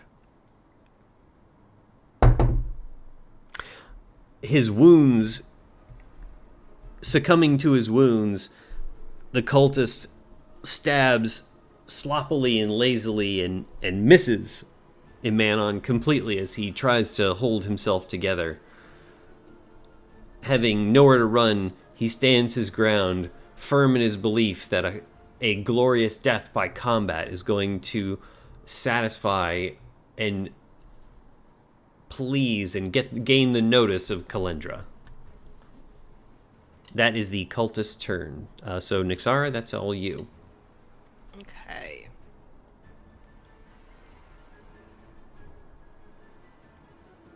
I'm gonna go ahead and do Ray of Frost on the cultist with Hunter's Mark. Okay. So I gotta roll for the attack. I was like, +5. learned our lesson, I see. Yeah. I'm so tempted. I'm like, told it, told it. Well, honestly, you don't want to. Alright, fuck it, let's do it. Told the dead. Alright. he's gonna roll for his wisdom. Okay. And Well, I've been rolling pretty bad, so we'll see if that continues, big or at money. least below average. Oh, and what was the amount? 10. He resists it. You have chosen. No. Oh my god. You have It's chosen fine. I'm not one. Uh, Knew you'd come. he resists. He resists the toll, saying that there is no death other than the one that he commands, and he resists. Wow, you're just gonna rub it in, huh? Oh yeah, he's a dick. Duh. Typical dick fashion. Stupid cultist. Yeah. Stupid cultist. Dude, should have gone with something else. I'm just kidding. Stupid DM persuaded me. I was not hard to persuade Yeah. whatsoever. That was a real low check I had to make. Yeah. Honestly. I'm gonna stay put and end my turn. Okay. Yeah, because nobody else in our team is badly hurt or near death, so Not anymore. cool. This is gonna get real bad with a man on. So, and also, I mean, fair warning, I now have to keep trying Told the Dead until it works at least once. So Yeah. rip to everybody. Good luck, everybody else. I turned out. Good luck, everyone else. Don't worry, we know the rules. Yeah, right. There are none. The irony is you're gonna keep doing it even if it kills you. So You're... But ideally, so it kills them. Hashtag Clock worth it. April 29, 2027. Lord's still trying. Legend says, yeah. Still trying to toll the dead. Oh, man. Apollo, sir, that is you. Perfect. All right. Let's see. Hmm.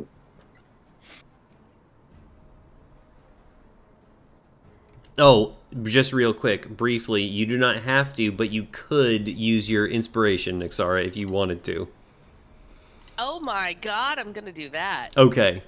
Sorry, Apollo. Oh, wait, no, I rolled it. Crap, not you. Oh. Darn it. Because I rolled the save. Yeah. Also, we're good this turn. Let me just look something up, because my sheet's so wonky, I'm just gonna... We may have to rebuild it, quite honestly. I'm kind of thinking so, but I don't want to do it mid-session. No. I just mean, like, Yeah. we'll adapt it, and then otherwise... So, yeah, go for it, Apollo. Cool. Yeah. Okay, I think I'm going to attack the one that is already damaged in between us. Okay. And what are you using? Or unless you're just... I'm just using my regular attack. Okay. So that's +4, so that's 12. Okay, and you hit. Oh, okay. Because you're attacking the cultist, right? The one in between us. Yes. Yeah. So that hits with a 12. Right on. All right. And so 1d8 plus 2. Okay. Oh. So 3 damage. All right, 3. As the blade grazes the cultist, it slashes part of his open wounds as he grabs his side, furiously staring at Apollo, holding on to his trying to keep himself physically together. Oh my god. Okay. I end my turn. Okay. Now these rotten kobolds are gonna go again. Oh, shit. Here we go. That's right. So the top one near Apollo is going to attack first, and with he's next to a friend, so he gets advantage. He's gonna pull out his dagger. Wow! The dagger flings off of Apollo's armor again as they try and stabby stab to no effect. Yeah. So this... Let's see. Awesome. Is he going to move? Dude, I rolled a 1 and a 4. Which is fine. I just think it's hilarious. on advantage, I rolled a 4. Oh no, he can't. This kobold's starting to get scared, so he's going to try and leave, which will provoke an attack of opportunity from Apollo. I will take it. Yeah. So, let's see.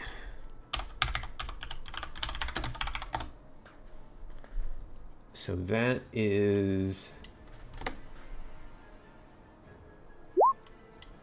Oh, sorry. Didn't mean to click That's that. fine.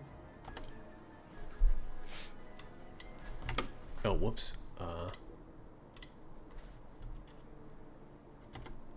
Okay, you can make an opportunity attack when you see leaves reach. Take a reaction to make one melee attack with a weapon. So you'll roll your you'll roll Vordrock against it. Okay. So that am I doing a D20 to hit it? I don't even. Or damage. Well, I think we do the whole thing to. Okay. Yeah, so you make an I've attack. seen it done both ways, so totally up to you. Yeah. Let's see. So you can make an opportunity attack.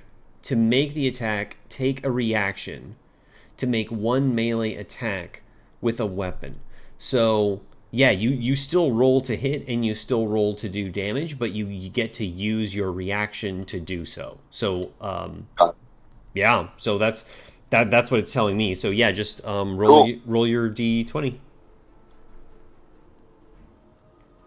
Swear to God. Oh my god, dude. Got an 8. That's rough. Well, the old Avatar meme. That's rough, buddy. Yeah. So that is. Oh. I'm 90% sure that does not hit. Let's see. Sorry, I'm gonna look real quick.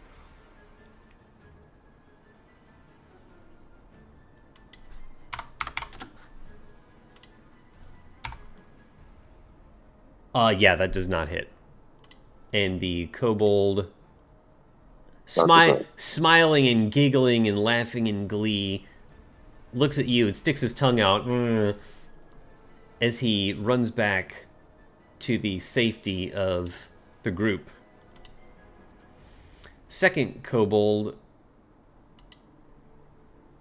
decides that he is going to, having done nothing against you either, is going to pull out his sling and attack Nixara. Ooh, goody. Mm-hmm. Oh, yes. is this an okay time to insert? I don't feel like I need to redo any of it, but the wisdom save should have been 13. It was calculating wrong on my end. Oh, was it? Okay. Yeah, so for next round, now I know how to manually calculate it. Okay, what... Yeah. So the wisdom... So the base wisdom save was 12. Right? Or 10? The base wisdom... It was 10. So it's basically... The way that the spell save works is it's 8 plus my proficiency bonus, which would be 2. So that brings it to 10, plus my wisdom modifier, which is a plus 3. So 13 and higher is a save, and then 12 and below is a miss. Or, not a miss, but they take damage. Got it. Okay, so you would have hit. Cool. Alright. Now we know. You haven't, so you still need to do it, but at least now we know. Now we know, Okay. exactly. If it's any consolation, if... oh no, well if you did hit, then we'll just kill the cultist.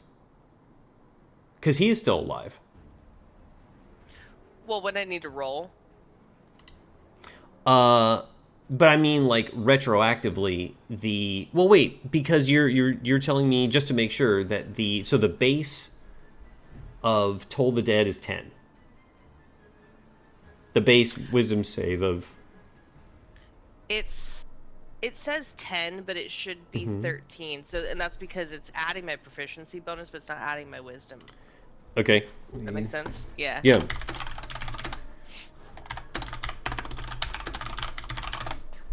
So if I had to hit him, then I would have rolled a d8. So it's, 8. Let's see, spell save, 8 plus proficiency plus ability modifier. So Yeah. 9, 10, 11, 12, 13. Yeah. Okay. So Yeah. it would have hit and killed him. Oh, got it. Yes. Wait. Even if I whiffed and hit a 1? No. With the roll that you had, or with the roll that I had, you would have. I guess I didn't know how much damage I would have been doing, so I didn't know if it would have killed him. Oh, got it. Yeah, sure. You can roll 1d12. Okay. You guys okay with that? See if he kills him? Alright. Do it. Yeah. Oh my god. We're missing a I'm 2. gonna use my inspiration. Sure. That's a good call, actually. That's unironically a great call. Do not. Yeah. There was a 1 in there. So this is a 10 times better, one might say. Honestly. So this is a killing blow. So why don't you describe Toll the Dead killing this cultist? Brandon, All Brandon, your right. hunter's mark. Brandon, your hunter's mark. Sorry. It's so funny. Give me a second. I wasn't ready for this. That's fine. If you want, I can describe it. I have something in mind, but you don't have to. I'm gonna give it a shot. So, Apollo and Manon hear this bell toll sound, but they can't tell where it's coming from. And suddenly the cultist drops to his knees and his eyes burst into flames and he drops dead. And I say, Shar has marked you. And he dies. And I'm done. As the cultist turns into dust and returns to the ground, the kobolds all see it and say, "Run, run!" And they all leave and escape the battlefield.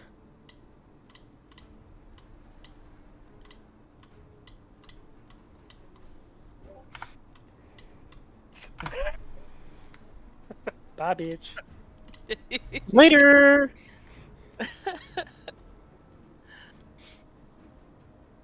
He was the cultist. Little did they know was a skater boy, and they said, "See you later, boy." See you later, boy. So All right. I think I'm done for the night. yeah. guys. The cultists all run away. Thank goodness Nixara used inspiration to avoid a 1. That's rough. So rough. Man. So, okay. That. Well, team. Now, let's see who's inside to save. Wait, do we still have a demon Wait, left, or is the demon still Yeah, here? yeah. There's one full health. Oh. There is still one full health axe demon. Bitch. Fizz actually Yeah. decides to go with the kobolds? No, I'm just kidding. Yeah. Yeah, run away! I was so entranced by the animation going on my screen of them leaving. I forgot to notice that big red circle. All right. And so I believe that was the kobolds' turn. So they all just fled on their turn. So that's it. They're no longer in the rotation, and that is back to Verson.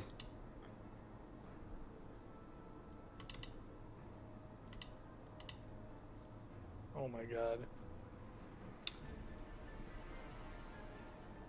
Oh wow. Okay, so just a quick 14 damage Yeah. as arrows Slinging arrows. fly into the demon as Verson and Nixara swap places for this particular damage dealing portion. Yeah, as 2 rounds have gone by, the marauding group is in the back, or I think maybe even 3 or 4, but it doesn't matter. Like they're here now.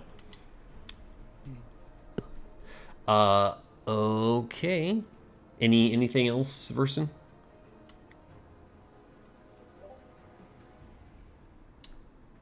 No. I end my turn. Bueno. Okay, and then for my next shot, I'll hit this man with my sling.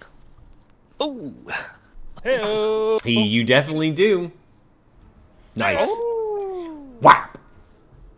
As the demon is unfamiliar with being pelted with this many ranged projectiles at one 40. time. Yeah, right.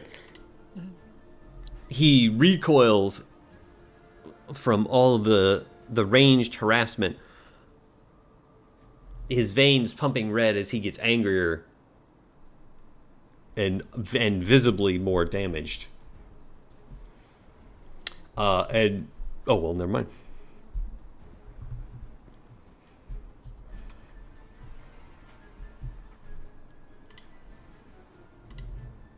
Fizz, anything else? That's it. I'll end my turn. Okay. Then the Axe Demon is going to attack Manon because he's not interested in any opportunity attacks. Understandable. Yeah. Succumbing to his wounds, he can't quite break into Manon's arm or find a soft spot as Manon's scales protect him from the attack. The demon, desperate to stay alive, essentially stalk strikes Manon. So Manon, please roll a d20 for a strength saving throw. Oh, Also, Ryan, you can click the strength save, the red on your thing to do that as well. Like on your character sheet, or on it says abilities in the top left, you can save with that. Are you going to use inspiration? Or It'll Or do you can the use ad. inspiration. that was gonna be my plan. But so, No, I mean, oh yes. So- So you said on my character sheet, Yeah. click on abilities. yeah. So on abilities, like where it says save. Oh right. And then yeah. so +2. Wait, strength Okay. bonus. Oh! I was like, "There's no way that's a Manon's." Got it. It's just a save. Yeah. Yeah. There we go. That's so funny. It's the same. It was the same thing, Brayden. Yeah, dude. That's what it is. At least with the Axe Demon's last bit of strength, he knocks a man on prone.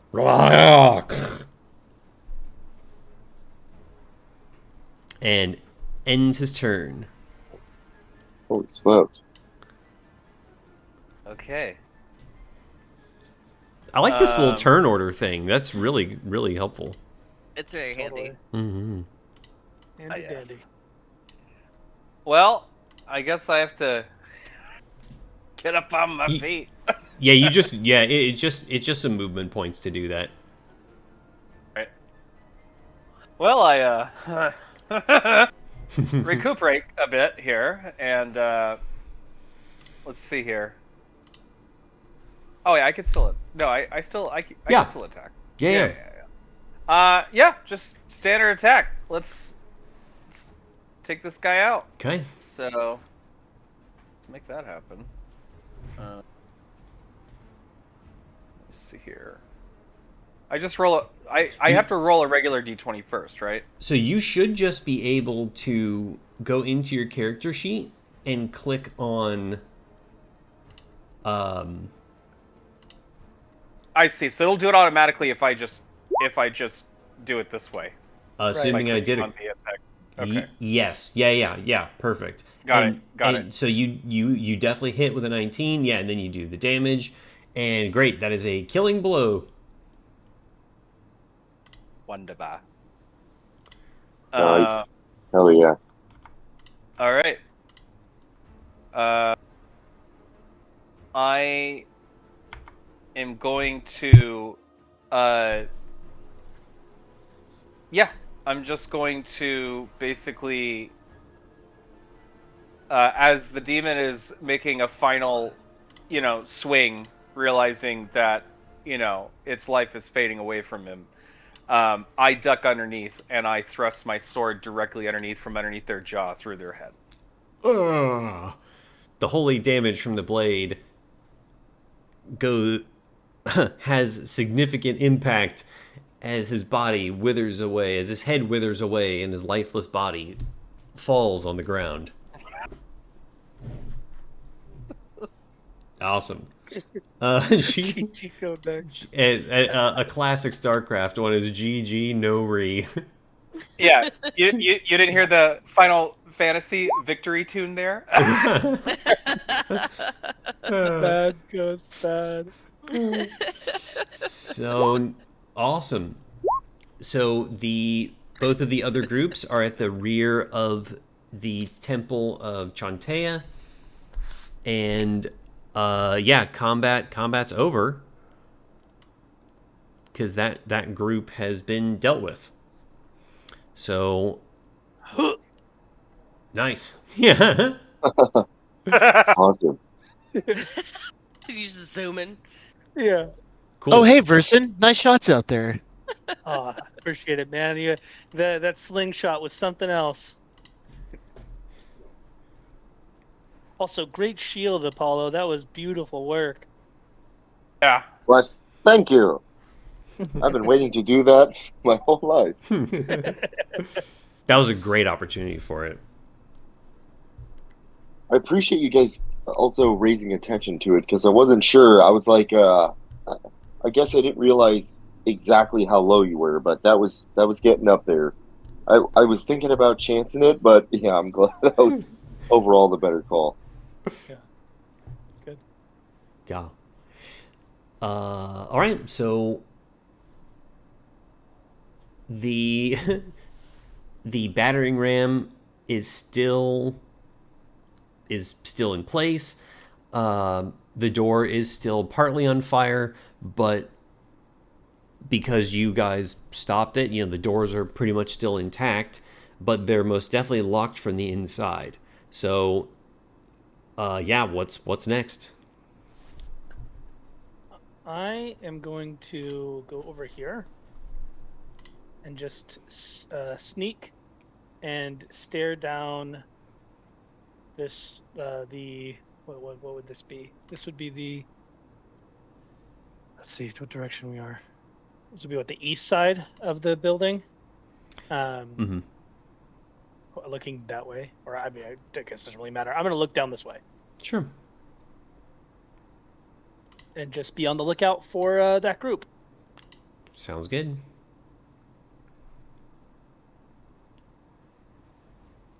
Would one of the strong fellows like to approach the door and possibly try to open it or talk to whoever is inside? Yeah, that's not a bad idea. Why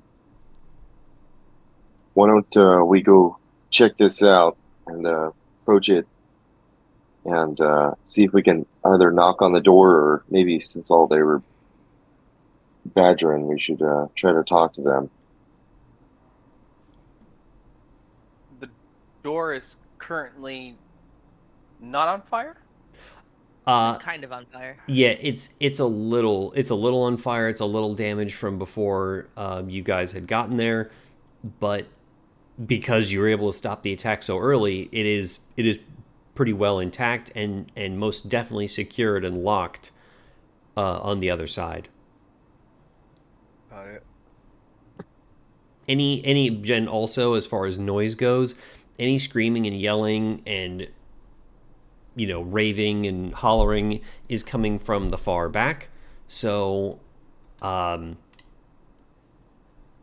that's the only noise that's really present other than the crackling of a little bit of fire here and there, because remember the structure is mostly stone, so there's not a whole lot of fire happening other than that kind of smoke cloud in the back. It could be possible that we could get everyone in the church out of this door without the demons in the back being aware that everyone's out. And Austin, there's no experiential advantage to killing like the other occultists and everything. Like we only level up based off of like where the campaign is at. Is that right? Great question. Yeah. For all intents and purposes, yes. Okay. So I guess at this point it would just be a moral decision of if we want to see their ugly faces still walking at this point. Yeah, well, don't ask Em and Nix. They're Or you say. yeah. Evil. Yeah. This house is clean. This house is clear. I have exorcised the demons.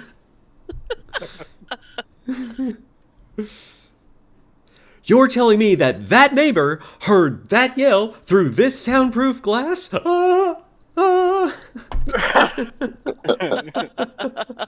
So funny. I need to rewatch that movie now. So good. So good. Yeah. Okay. So Apollo goes to the door and he bangs on it, and he goes, "Hello, is there anyone in there?" There's a pause. "Hello." Oh, hang on. We've slayed the demons. Whoa, whoa, whoa, whoa, whoa. What happened? I don't know. Something sounded really scary. Bro. That was wild. There's nobody at my door. My husband in the garage was knocking on the fucking walls, and I was like, panic. No, I like. Dude, that is so crazy. Please stop doing that. Genuinely. I'm not going to my door, so you guys it's definitely you. Dude, number one, how did you do that? Because Austin, it sounds, it's it Cameron. literally sounds, It's it sounds like somebody's at my door. Dude, Like, me that's too. so crazy. literally. Austin took It was off. that realistic? I panicked. I'm so sorry. I added it to the soundboard because I knew we were gonna knock on Bro, the door. you know I smoke weed. You it's in the can't do that Discord. shit. Oh my god. Bro, I seriously, my neighbors have been moving furniture all, like, the last 2 hours, and I thought they desperately needed me. But this guy wasn't freaking out. And I was I like, thought Mike this was sounds locked like out. a sound bit. Yeah. Well, Well, my adrenaline's pumping, so. I am not happy. I'm Hilarious. so sorry. Hilarious.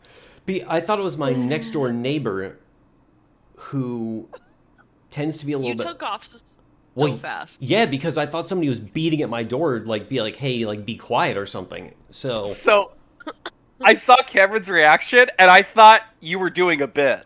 So I was going along with it. And I was like, alright, this is going to be the corniest, cutest thing in the world. I And did then you also came put- back empty-handed, and I was like, oh shit, is this the day I believe in ghosts? Yeah, Well, I knew we were gonna knock on the fucking door, and I was like trying like hell to get that added to the soundboard. Bro, You nailed it. You nailed it. What's hilarious is I saw the little like Yeah. emoji knocking, and the first one made sense, but then the second one felt so real. Oh yeah. I was felt like- haunting. And I have a window right next to me, Oh. and so I was like, "Dude, what in the DoorDash?" Yeah. And Austin took off. I thought it was a bit too. Yeah. And then it wasn't until probably 2 minutes ago I was like, oh no, Austin had the same reaction that I did. I was like, Totally. what the fuck is happening? Oh my god. Now, if you all don't mind, could you do it? Could you just try it one more time, Cameron? I just want to like hear again, like how realistic it sounds. Yeah. Yeah, see, It, yes, oh, it's see, creepy. my door Do is not facing like the that. side that it comes out of my Yeah. headphones. So Dude, that's Yeah, why I was it switches. freaking It out. switches. Ugh. That's My hands way are too. sweating right now. Ugh. Because there's even like a vibrate to it and like Yeah, that yeah. shit right here, and so I'm thinking there's like actual. I I, am so I put it at half. Was that way too loud too? I put it at half sound. It too. doesn't Yeah, it's loud, matter. bro. Loud. It doesn't Oh, okay. matter. It's loud, bro. It's I can't wait how till it this is on YouTube. correctly resonates. Yeah. It doesn't. Too We're gonna leave realistic. sound effects to me. Oh Yeah. my, Yeah. Or- Don't open this vault. Wait. oh my god. Unless you have the meats back on the menu, boys. That's You're right, the only yeah, one yeah. you can do. I was like, Oh my god. I have a voice mounted soundboard just sitting. Like It's and that and much like the fleet at Endor, and there it will stay. Like, yeah. Yeah. My bad. oh my god. Dude, I I was need like- to find that for Mike at some point. Like, Oh, he's oh well, a heart attack? me. Yeah, Holy that's crap. a great prank. Oh. Okay, all right, we've recovered. So, So there was a pause and then a terrifying. yeah, there was a spectral knock at the door. Oh my god. You know what? I'm not ready. I need a second. It's so wild. Okay, so, but Cameron, I appreciate your enthusiasm and ingenuity. You know what? This is a yes but moment. Yeah. Oh my god. Oh. Okay, so Apollo knocks on the door, and there's no sound, and he hears he hears nothing. Knocking. He knocked twice. I'm just going through it because we're getting close to 10:30, and he already did it. So he knocks again, and eventually he hears a voice from inside. Hello? Hello there. Hello there. Oh, who are you? Who is this? I'm Apollo. We've been sent to rescue you, all of us. Alright, your adventures from are you with you were who were you sent by? We're sent by your friend Redbeard. Oh, Castellan, he's alive. Castellan, yes, he's alive and he's doing okay for now. We've been sent here to save you. Oh, thank goodness. Just there are no more demons outside? Well, not this way at the moment, but you should leave with haste. What's the name of our governor who would have sent you? The name of your governor that you had sent you. As I sit there with one intelligence. Someone else could answer, but it's who? Well, the captain I of would the like guard to was- phone a friend. Who hither thou shouldst thy seek? Can't do it. I oh no. The governor? Yeah. There's wait. Night Hill. It's Night Hill. Oh, Night Hill. you really They're are. all like, yeah, it's Night Hill. Night Hill, yes. My good friend. You go way back. Oh my! Thank Chantea, you really are from the keep. Okay, we'll let you. I'll open the doors. As this mysterious voice opens the locks and opens the doors, you see a crowded group of humans, elves, and dwarves that are all huddled together and afraid. And you open up as the figure comes out from the open door. He is a very calm elf priest, and he says, thank you so much. My name is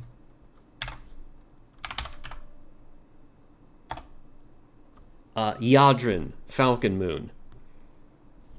Thank you for helping us. Please, we must get to the keep immediately. Well, Yadrin, let's get you all to safety. Yes, thank you. There is one thing. As the townspeople start to come up and could get to their feet, Yadrin, starts ushering them towards you, and he says, we can wait till later, and he follows you out as well. So wait till later to talk. You could ask him. Wait till later for what? There's some. I suppose I can trust you. At the back of the church, I was entrusted with a sack of gold, and it would. I can't impose, but I would appreciate if we were able to grab it and take it back with us to the keep. Though it is not mine, I promise to take care of it. But it's... would you be comfortable? Would you help me protect it on the way back? Well, of course we would. I make a sly face to the rest of the group. No, I'm just kidding. Well, you roll a deception check. No. No, of course we would. Okay, thank you. I trust you and appreciate that. And so you see a loose stone under the floor that Yadrin directs you to, and as you pick up this sack of gold, it should be impossibly heavy to pick up. This looks like it has to be between 1,000 and 1,500 gold pieces. It should be almost impossible to move, but the bag is extremely light and easy to carry. So clearly there's been either the gold itself or the bag has been enchanted to accommodate this gold. Wow, Apollo, you seem very strong there to be able to pick that thing up. Somehow this seems mysteriously light.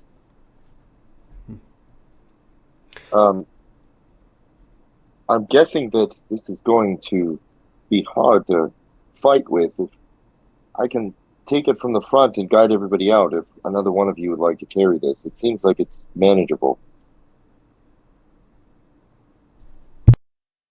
Unless you'd prefer I carry it, and I can. All right, I'll carry it. Great. Let's all go, everybody. Okay. Hi-ho! So Whoever shall wield this sack of gold. Toodles. Yadrin says, "Yes, excellent, thank you. Let's leave with haste." And you all leave, and through a secret entrance in the rear of the keep, you're all able to walk through. I'll pull up the map. So through a secret entrance in the back of the keep, you're able to avoid going through the rest of the town, and you go down through the trees and into the back of the keep. Perfect. Oh, that's a good little jump down to the mill after, huh? Yeah. So as you return to the keep, governor, and escort all the people, you run into no trouble, as that was a large force. You still see the red fog of corruption everywhere, as chaos is still erupting throughout the town. However, thanks to your efforts, there are quite a few less raiders, and it does seem that the fog is reducing in size. So as you run back into the keep and are escorting all of the townsfolk in, you are greeted by Governor Nighthill, who immediately says, "Oh, thank you so much. That's so many more of our people saved. We'll be able to get them in. Thank you very, very much. And, oh, look, the young friend that you brought in earlier, she's woken up." So the little girl that you guys rescued is now no longer conscious and is awake. And Governor Nighthill says, "Please come up." And this friendly young little blonde girl, she's probably no more than 12, maybe 10, 11. She comes up and introduces herself and says, "Oh, hello, my name is Alice Stillwater. Thank you so much for rescuing me. At your service." And Governor Nighthill says, "Yes, and Alice has been helping us heal the town guard. Apparently, she's a priest or cleric in training. Yes, and I would love to heal your wounds. Thank you so much for rescuing more of our townspeople.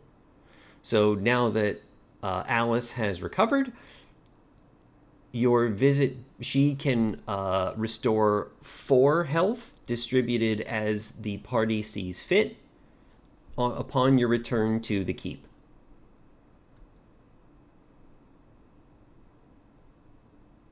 All right, nice. Anything I can do to help you? Thank you again for saving me. You're very welcome, Alice. Who wants it? Is I- anyone even I could have take any? a couple. Oh, okay. Yeah, I mean, I could take a top off, but I'm at 8 out of 12. oh yeah, I'm at 9 out of Yeah. 10, so feel free to take all of that. I'm still pretty spry. Even Oh if my I just God. take 2, that could top you off. I don't mind. I got 9 out of 12. Okay, yeah, so Fizz should take some too. I can take Oh, I'm good. 2. 2. 2. Okay. Awesome. And then as the townspeople are coming into the back of the keep, Yadrin Falcon Moon comes in, bringing up the rear, and says, "Oh, Alice, these nice folks have brought your sack of gold." "Oh, thank you so much. I left it with Yadrin when when I arrived into town, but I can't remember when I can't remember when that was." "No, that's no need to think about that now. Just rest, child. But yes, that sack of gold is not mine, and it does belong to Alice. So, thank you very much for rescuing it and us from those demons." You're very welcome, Alice. Can I ask you? I've noticed that this bag of gold is awfully light. Is there a reason behind that? How did you manage to do that? I don't believe I did. I can't remember. I don't know why. Well, it's here safe and sound. Thank you. Thank you so much. I truly appreciate it. And these good people haven't taken anything from me, and you've been... I don't even know you. I just thank you so much.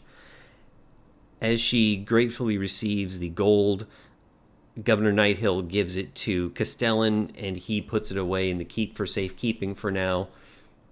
"You'll have it whenever you're ready for it, Missy, but we'll keep it safe for you." "Oh, thank you so much, Castellan."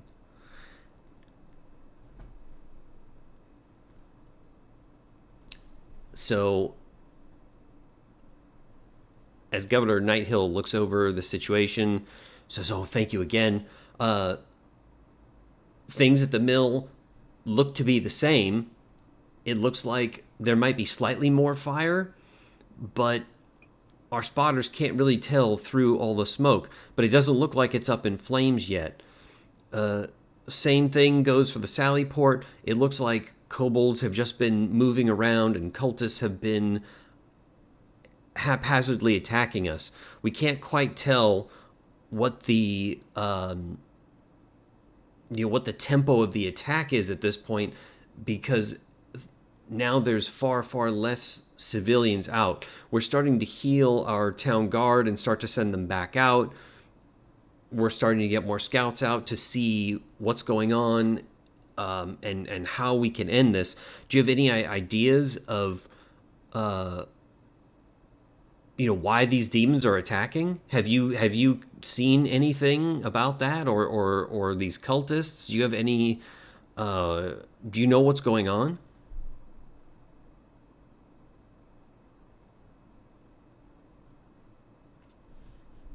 They appear to be killing people to impress a demon goddess of sorts, Kalindra. Kalendra, I've never heard of that. It could be one of the old deities, but... Nope, nor I never heard of her. Well, no matter what, they've got to be stopped. I don't know if there's a method to what they're doing, but we just need to get them out. So, thank you so much for rescuing more of our townspeople. All I can ask is for your continued help. They said there was a Captain Thryzak that was roaming around the town. Could you have possibly seen him?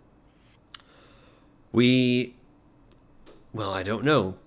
Castellan, have our spotters seen anything that would be different from what these demons that we've seen?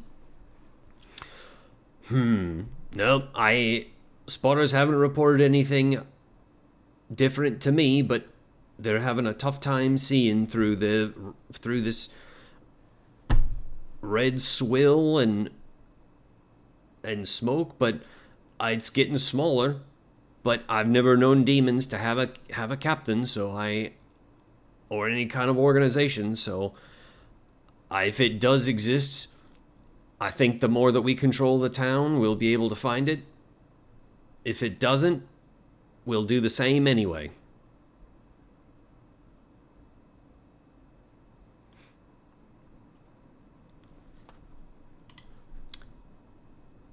Nice. So with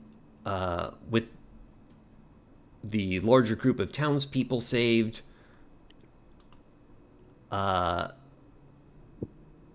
course, the governor and Castellan are extremely grateful.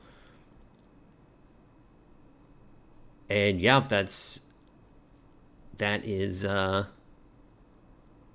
see.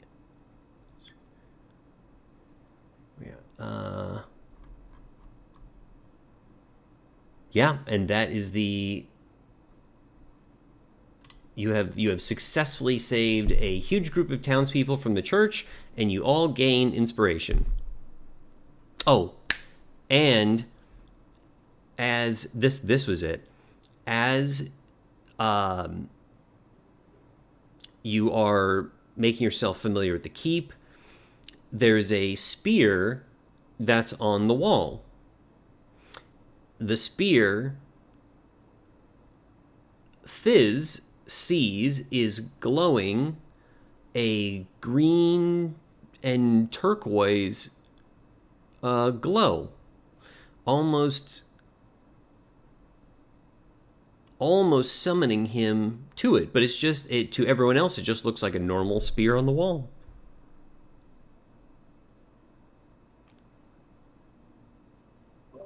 What is that glow? Do you guys see that? Glow? What glow? I don't The see glow on anything. the spear. That's What just spear? that's just a regular old spear. I don't see any glow there. Yeah. Do I need to have my eyes checked? Nobody else is seeing this. Mm-mm. What is that? It's entertaining.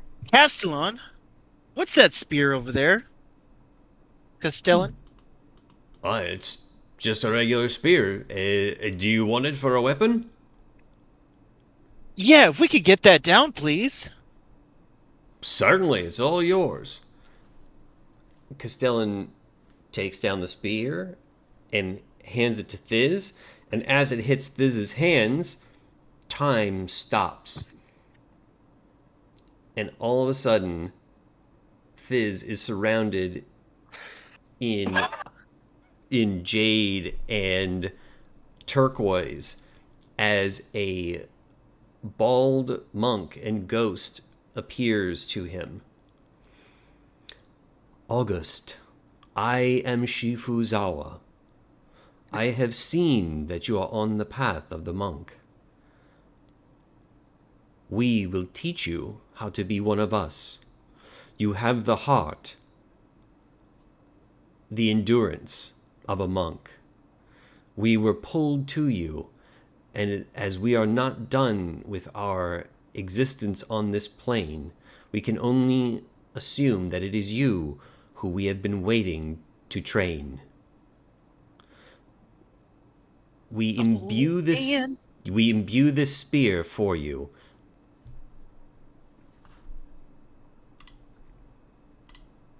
I've always wanted a spear. I hope so, young monk. I will not let you down. There is Shifu. there We're about to is get a little Master Shifu. there is no letting down, young one. There is only now. There is only this moment. Do not put too much pressure on yourself. Simply do as you always have and be kind to yourself and others. That is the way the path will be made clear.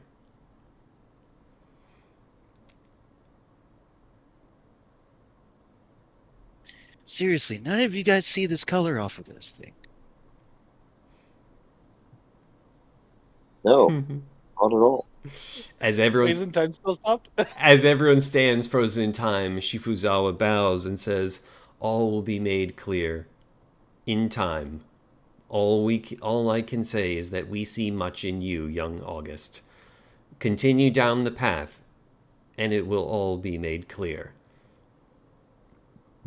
Blessings of the Jade Dragon to you. Initiate August." As time returns to normal and the green and turquoise gases and spectralism fade away, Thiz still is holding the spear in his hands, still glowing as he exits this experience.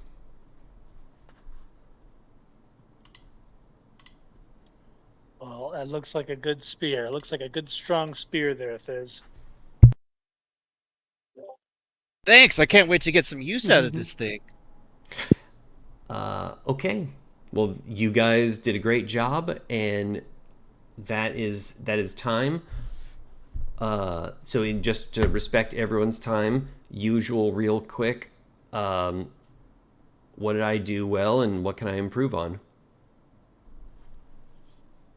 Doesn't need to be lengthy. Just like, hey, everything was good, or whatever, you know. That was awesome. Yeah, no notes. Okay, great. Brandon? Yeah, I think. God, do I always have? Am I always going with notes? I thought it was awesome, dude. I thought it was awesome. Thanks. The only thing I would ask is or not ask, but kind of understand a little bit better, is it seemed the path was like pretty straightforward, like go to the front, kill the people. I'm just curious, like, would there, like, I mean, I guess we have options, right? Mm-hmm. But it didn't seem like there was any benefit, like, whatsoever. Maybe I could have been more inquisitive or anything with the other groups. Is that a typical thing, or is there in situations like that, is there a rhyme or reason that we should maybe touch on a little bit more to dive a little bit deeper into, like, the other groups and everything, you know? Sure, great question. So you guys did the right thing by avoiding the big group that was wandering around, because that's just bonus monsters. I tried to put as much stuff in the front door as possible to discourage you from attacking it, to be honest, because sneaking around the back and then hopping the gate, and then hopping the wall and attacking the smaller, weaker group that was obscured by a smoke screen felt like the way to go. So, I mean, you guys brute forced it. So, that's a good example of, I think, the scenario's flexibility. I didn't come up with this one, so I'm not giving myself a pat on the back. This scenario's flexibility was like, hey, if you can brute force the front, congratulations, you can. But the benefit is just fight less stuff, and it would have taken you less attacks and less resources to go through the back, and also you would have been obscured by the smoke that their fire was creating. Totally. So, Yeah. I don't know. Hopefully that answers your question. No, totally did, because that's what I thought about in the beginning, but I wasn't sure like the like and maybe this is like the idea was, well, okay, what if we go in the back and then they keep hitting the front and then break in, and now we have attacked everybody and we put everybody at risk who's inside because they have all those guys on the back end, like so. But yeah, I was just curious if there was like in situations like that where there seems to be a lot of options, um, is exercising them like is that actually like a reasonable decision, or is like one like very obvious, or like you're kind of pushing us towards something? And I know that we've talked before, and Hmm. you're definitely not going to like try to push us in any one direction, but I do like the different scenarios, and curious like like how we can disseminate between the different groups and then make a decision together, and I liked how that worked together. Okay, so then a question with no wrong answers is, what would you prefer? Would you like me to more so? No, no. It would, just to be clear, there was a question of curiosity, Mm-hmm. not of like, hey, do this No, differently. understood. Yeah. Um, yeah. So I think what you did was great. Okay. There's nothing that I can think of that I would go, oh man, like that seems. I thought even the subtlety of saying like the smoke kind of billowing out and making it like that to me felt like really obvious. Like, okay, like there's definitely a good area for us to kind of obscure our way through. Um, but yeah, no, I liked it. I thought it was really interesting. Cool. Okay, thanks. Yeah, I did my best to just describe both scenarios of what was happening and then just leave it to the group. So, um, I think that's perfect. yeah, Yeah. hey, happy to hear it. Thanks. Hey, see, you don't have notes unless. Yeah. No. Oh yeah. Not like notes as in like negative. I don't. That was not at all. It was No, just no, no, like no. more like questions and curiosity. Yeah, that's the goal is I'm going to do my best to present you the scenario, make sure like so it was a little bit different in Jonah's case because that was the first time that he had used shield and his rune weapon. Like I really wanted to be pretty heavy-handed about the fact that like Amanon was low on health. I had a strong chance to like roll pretty hard, and then then take, everybody gets one, just, take my hands off the wheel after that because it's going to be your guy's job to remind him of that, not mine. Yeah. So, Good call. yeah, well, yeah, because the less talking I do, the better. Shut up, Brandon. So the that's the goal is I want to just give you all the options, have you guys remember what your team has, so that you can organize and orchestrate yourselves. I always want to be here to help, but the last thing I want to do is play the game for you, Hmm. and I'm trying to do that as little as humanly possible, just as a goal of mine. Because then I'm playing and like you guys aren't. So yeah, well, I'm happy to hear that that was good. But yeah, I just want to make sure to set up everything as much as possible, and then you guys can make whatever decision you want. Yeah. Last comment. Is there? I'm the fights are awesome. They're probably my favorite part, by the way. Like of this of all of this. But curious, like, is there if there's a way that because I know like the experience doesn't really matter, but I there doesn't seem to be like an advantage to actually go into battle at all, right?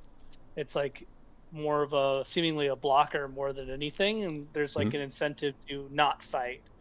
So just curious, like, is that like the intent behind um, the rationale for like, or just maybe record keeping or whatever the case may be, but um, yeah, like just trying to find ways to minimize the amount of fighting as much as possible seems to be the way to move things along quicker. But just curious what your thoughts are on that.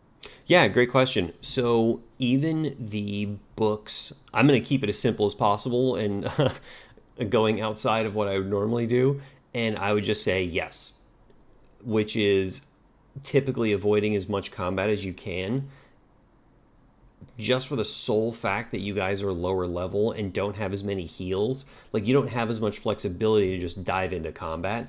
So at least for now, avoiding it, especially in such an overrun scenario like this one, is a good idea. And even number 2 in the books, it even says, hey, if they if they say, hey, if you stealthily sneak up to the church, you can avoid X, Y, and Z. They can avoid this. They can avoid that. So, and the book even does it by XP. So, which is, yeah, to me, that's way too much bookkeeping. And it also incentivizes just murder hoboing, meaning that, like, if I wanted to, or rather, a negative experience of this would have been, oh, hey, because you guys didn't clear out the whole church, you don't get all the XP. You know, that would be a noticeable negative. So I would just rather say, hey, you did the thing, you accomplished the objective, you would get all the, you know, you get the XP for doing the thing as if you had killed all the groups. Yeah, cool. I like that. Yeah. Is there a benefit to, like, you know, looting the body, or like trying to see if they have anything on them, or is that something that just kind of is like a like that's not really a part of it? No, it is. Yes, yeah, definitely check stuff. These guys aren't going to have anything because it's like kobolds that have loincloths and cultists that have, you know, robes, and it's just demons. But like when you guys get to other enemies, and there might be more like specific obvious ones, or like let's say if there's like some big special demon or something like that, then yes, you'll just have to gauge the targets. But yes, you can ask at any time, like, hey, I check the body or bodies.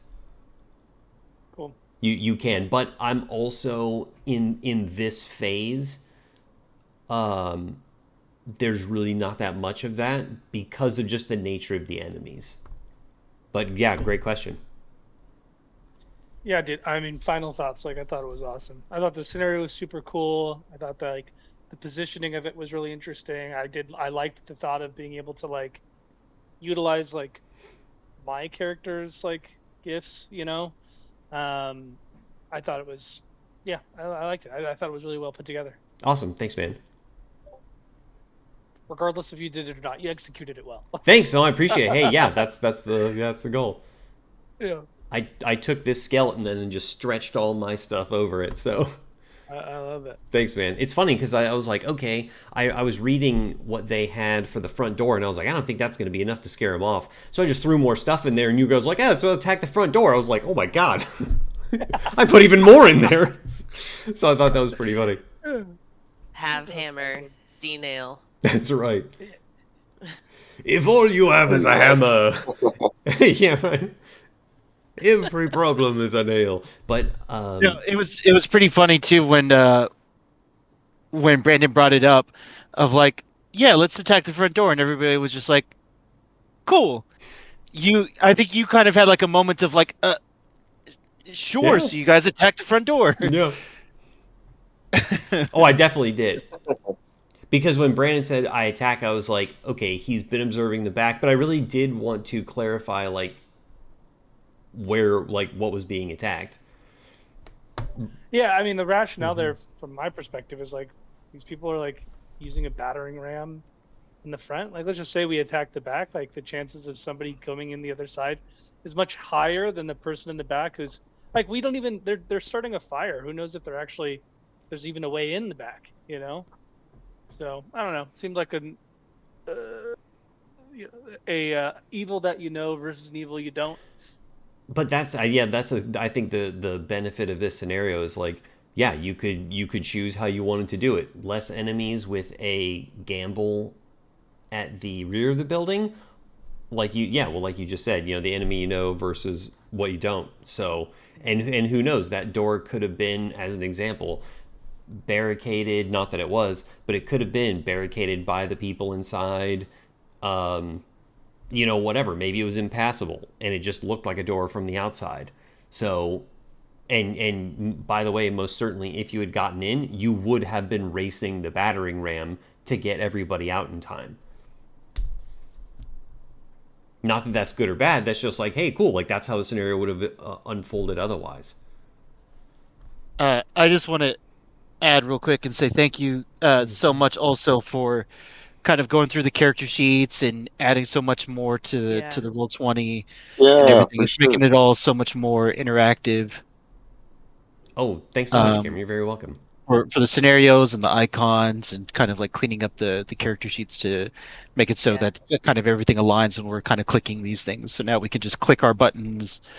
We're not just having to do, roll a 20 dice and do the math ourselves. It's all just kind of there and self-contained on the character sheet. So yeah, thank you. Totally, you're very welcome, and also thank Ryan because he helped me a lot with that too. Yeah, Yeah, Team thanks to effort. both of you. Team effort. Thank you, There's no guys. enemies, so you guys, I don't know, like, maybe we figure that out. Let's So I can't hear you from that roof. Yeah, actually, it's easier to hear me. Oh, that's Intelligence check. Wait, how do you? I'm just curious. We figured out how to do the assets? Uh, Like the in-game assets on the Roll20? you know what? No. Are you talking about like adding like little like pictures to like the demons and the kobolds and stuff like that? Yeah, because that shows it right here for me. Yeah, I have a couple like kind of downloaded into my library. I was trying to add like these thirst trap demons on as icons, and I just couldn't. I mean, I was clicking and dragging for like 20 minutes before I gave up. That's so funny. Yeah, I think it's something that probably I have to set up and police, but No thirst trap demons for Cameron. All right, I'll just drop them in the Discord. Hold on. that's funny. Hilarious. Hilarious. But yeah, do you see that? Do you see that, Austin? Probably. Well, yeah. There's a bunch of different. Oh yeah, I would kill that guy first for sure. Let's see. Oh, That's hilarious. that's funny. Yeah. I was searching off of Roll20, by the way. I just searched demon, Yeah. and I guess they have some selected from different URLs and stuff like that. This one was from DeviantArt. Of course it was. No surprise there. Yeah. Yeah. that's really funny. Yeah, Brandon, that's the next goal is to get enemy tokens and develop those easily and whatnot. Ryan, thoughts? How's that for you? Good. A lot more engagement. I felt, especially with on Cameron's end. So and Brandon with significantly more in combat. I saw a better opportunity for him to shine, instead of what felt like not many opportunity aside from just being supportive role from a distance to especially the horrendous rolls on your first roundabout. I do recall that. No, all in all, it was a nice even layout. The tokens really helped with the pacing. So Awesome. A lot less questions. So yeah, I would say just enemy tokens would probably be the only thing. Next But step, honestly, yeah, it was good. Cool, man. Yeah, but even the circles work so freaking well. Yeah, I loved it. Cool, thanks. Yeah, Jonah, how'd I do? Fantastic, dude. No, that was like a big combat, and there was a lot to manage, and no, I loved every second of it. I Awesome. was mentally there on the battlefield with you guys, and it was super cool. Awesome. The door knocking thing was hilarious. Oh my god, that was so funny. Yeah, honestly, no notes because. Oh, and also I liked your Captain Scotty. Oh, thanks. I know, right? Yeah. I noticed that he devolved into Scotty, and I was like, you know what? That's all right. Scotty's cool. That's perfect. Yeah, right. Scotty's nice. And also, hopefully, you don't mind that I sort of sort of had a heavy hand for your shield moment there. Oh no, not at all. I appreciate it. It was more so a wake up call, just be like, oh nope, that's exactly what I'm going to do. Okay. Because yeah, again, I don't want to play for you, but that was the first time we had used it, Nope. and I was afraid And the that rune. I was going to kill him. But yeah, and your rune too. And we'll go over that more, but yeah, awesome. I'm happy that it was a great session, and you guys learned a lot more too. Just out of curiosity, I know that we're past it, which in my defense I try to avoid. Anything particularly interesting story wise that you're curious to hear more? You know what? That's a really good question that I should ask about. What are you guys interested in the story so far? Who the fuck is Alice Stillwater? What is this little girl? Something's up. I have a large amount of skepticism for this little girl and this freaking bag of coins. Something's up. I don't know what it is. And she just had no idea how that thing got enchanted. She's lucky Apollo has 1 intelligence because something is up. I don't think so. He's the devil. You're the devil. That's you be. I know, I was going to ask you about that later, Austin, just because I don't think my particular backstory, I was like, I don't think that would work here necessarily. Well, you see why I was asking you about. Yeah, I do. Mhm. And based off of what we discussed, I was like, okay, I am not helpful here at this moment. Yep. So that's why. By the way, nobody raised their hand all at once for taking the bag of gold. If we got mobbed by demons on the way out, I didn't want to hear a single thing out of any of you from your front line. On can the always verge drop of it. saying, I have an extra hand. I guess I could hold it. But He said it No, was no. light. Yeah. That's really funny. Can't really do much with the front line with a bag full of gold in my hands. Well, plus he's also got a shield and No, it's sword. all good. Just by the way, like in all seriousness, Apollo, like if he has to carry the bag of gold, he's got a shield and a sword in his hand. So yeah, to get into combat with that, like he would have to reconcile those items or give it, give it away or something like that. But just chuck it at Fizz. I'm just kidding. well, it would really float at him. Yeah. Well, that's cool. I hope that the story has been fun and interesting so far, and you're excited to learn more and everything. Yeah, I want to know where Awesome. Super Captain excited. Thurzak is. Thirst Trap is. Where these demons That's coming from. first trap. Well, We go find him. Well, awesome. I won't keep you guys anymore, but thanks for the feedback. And if you guys think of anything else, let me know. But yeah, I and possibly recruiting Ryan again and or Lauren, depending on schedules. We'll figure out the bad guy tokens and then go from there. But yeah, you guys did great. I thought that was a great session. That was awesome. Thank you, Great Austin. job. Thanks so much. I really appreciate it, Good guys. night, everybody. Thanks Good so night. much. Good night, guys. Bye. Good night, Love. friends.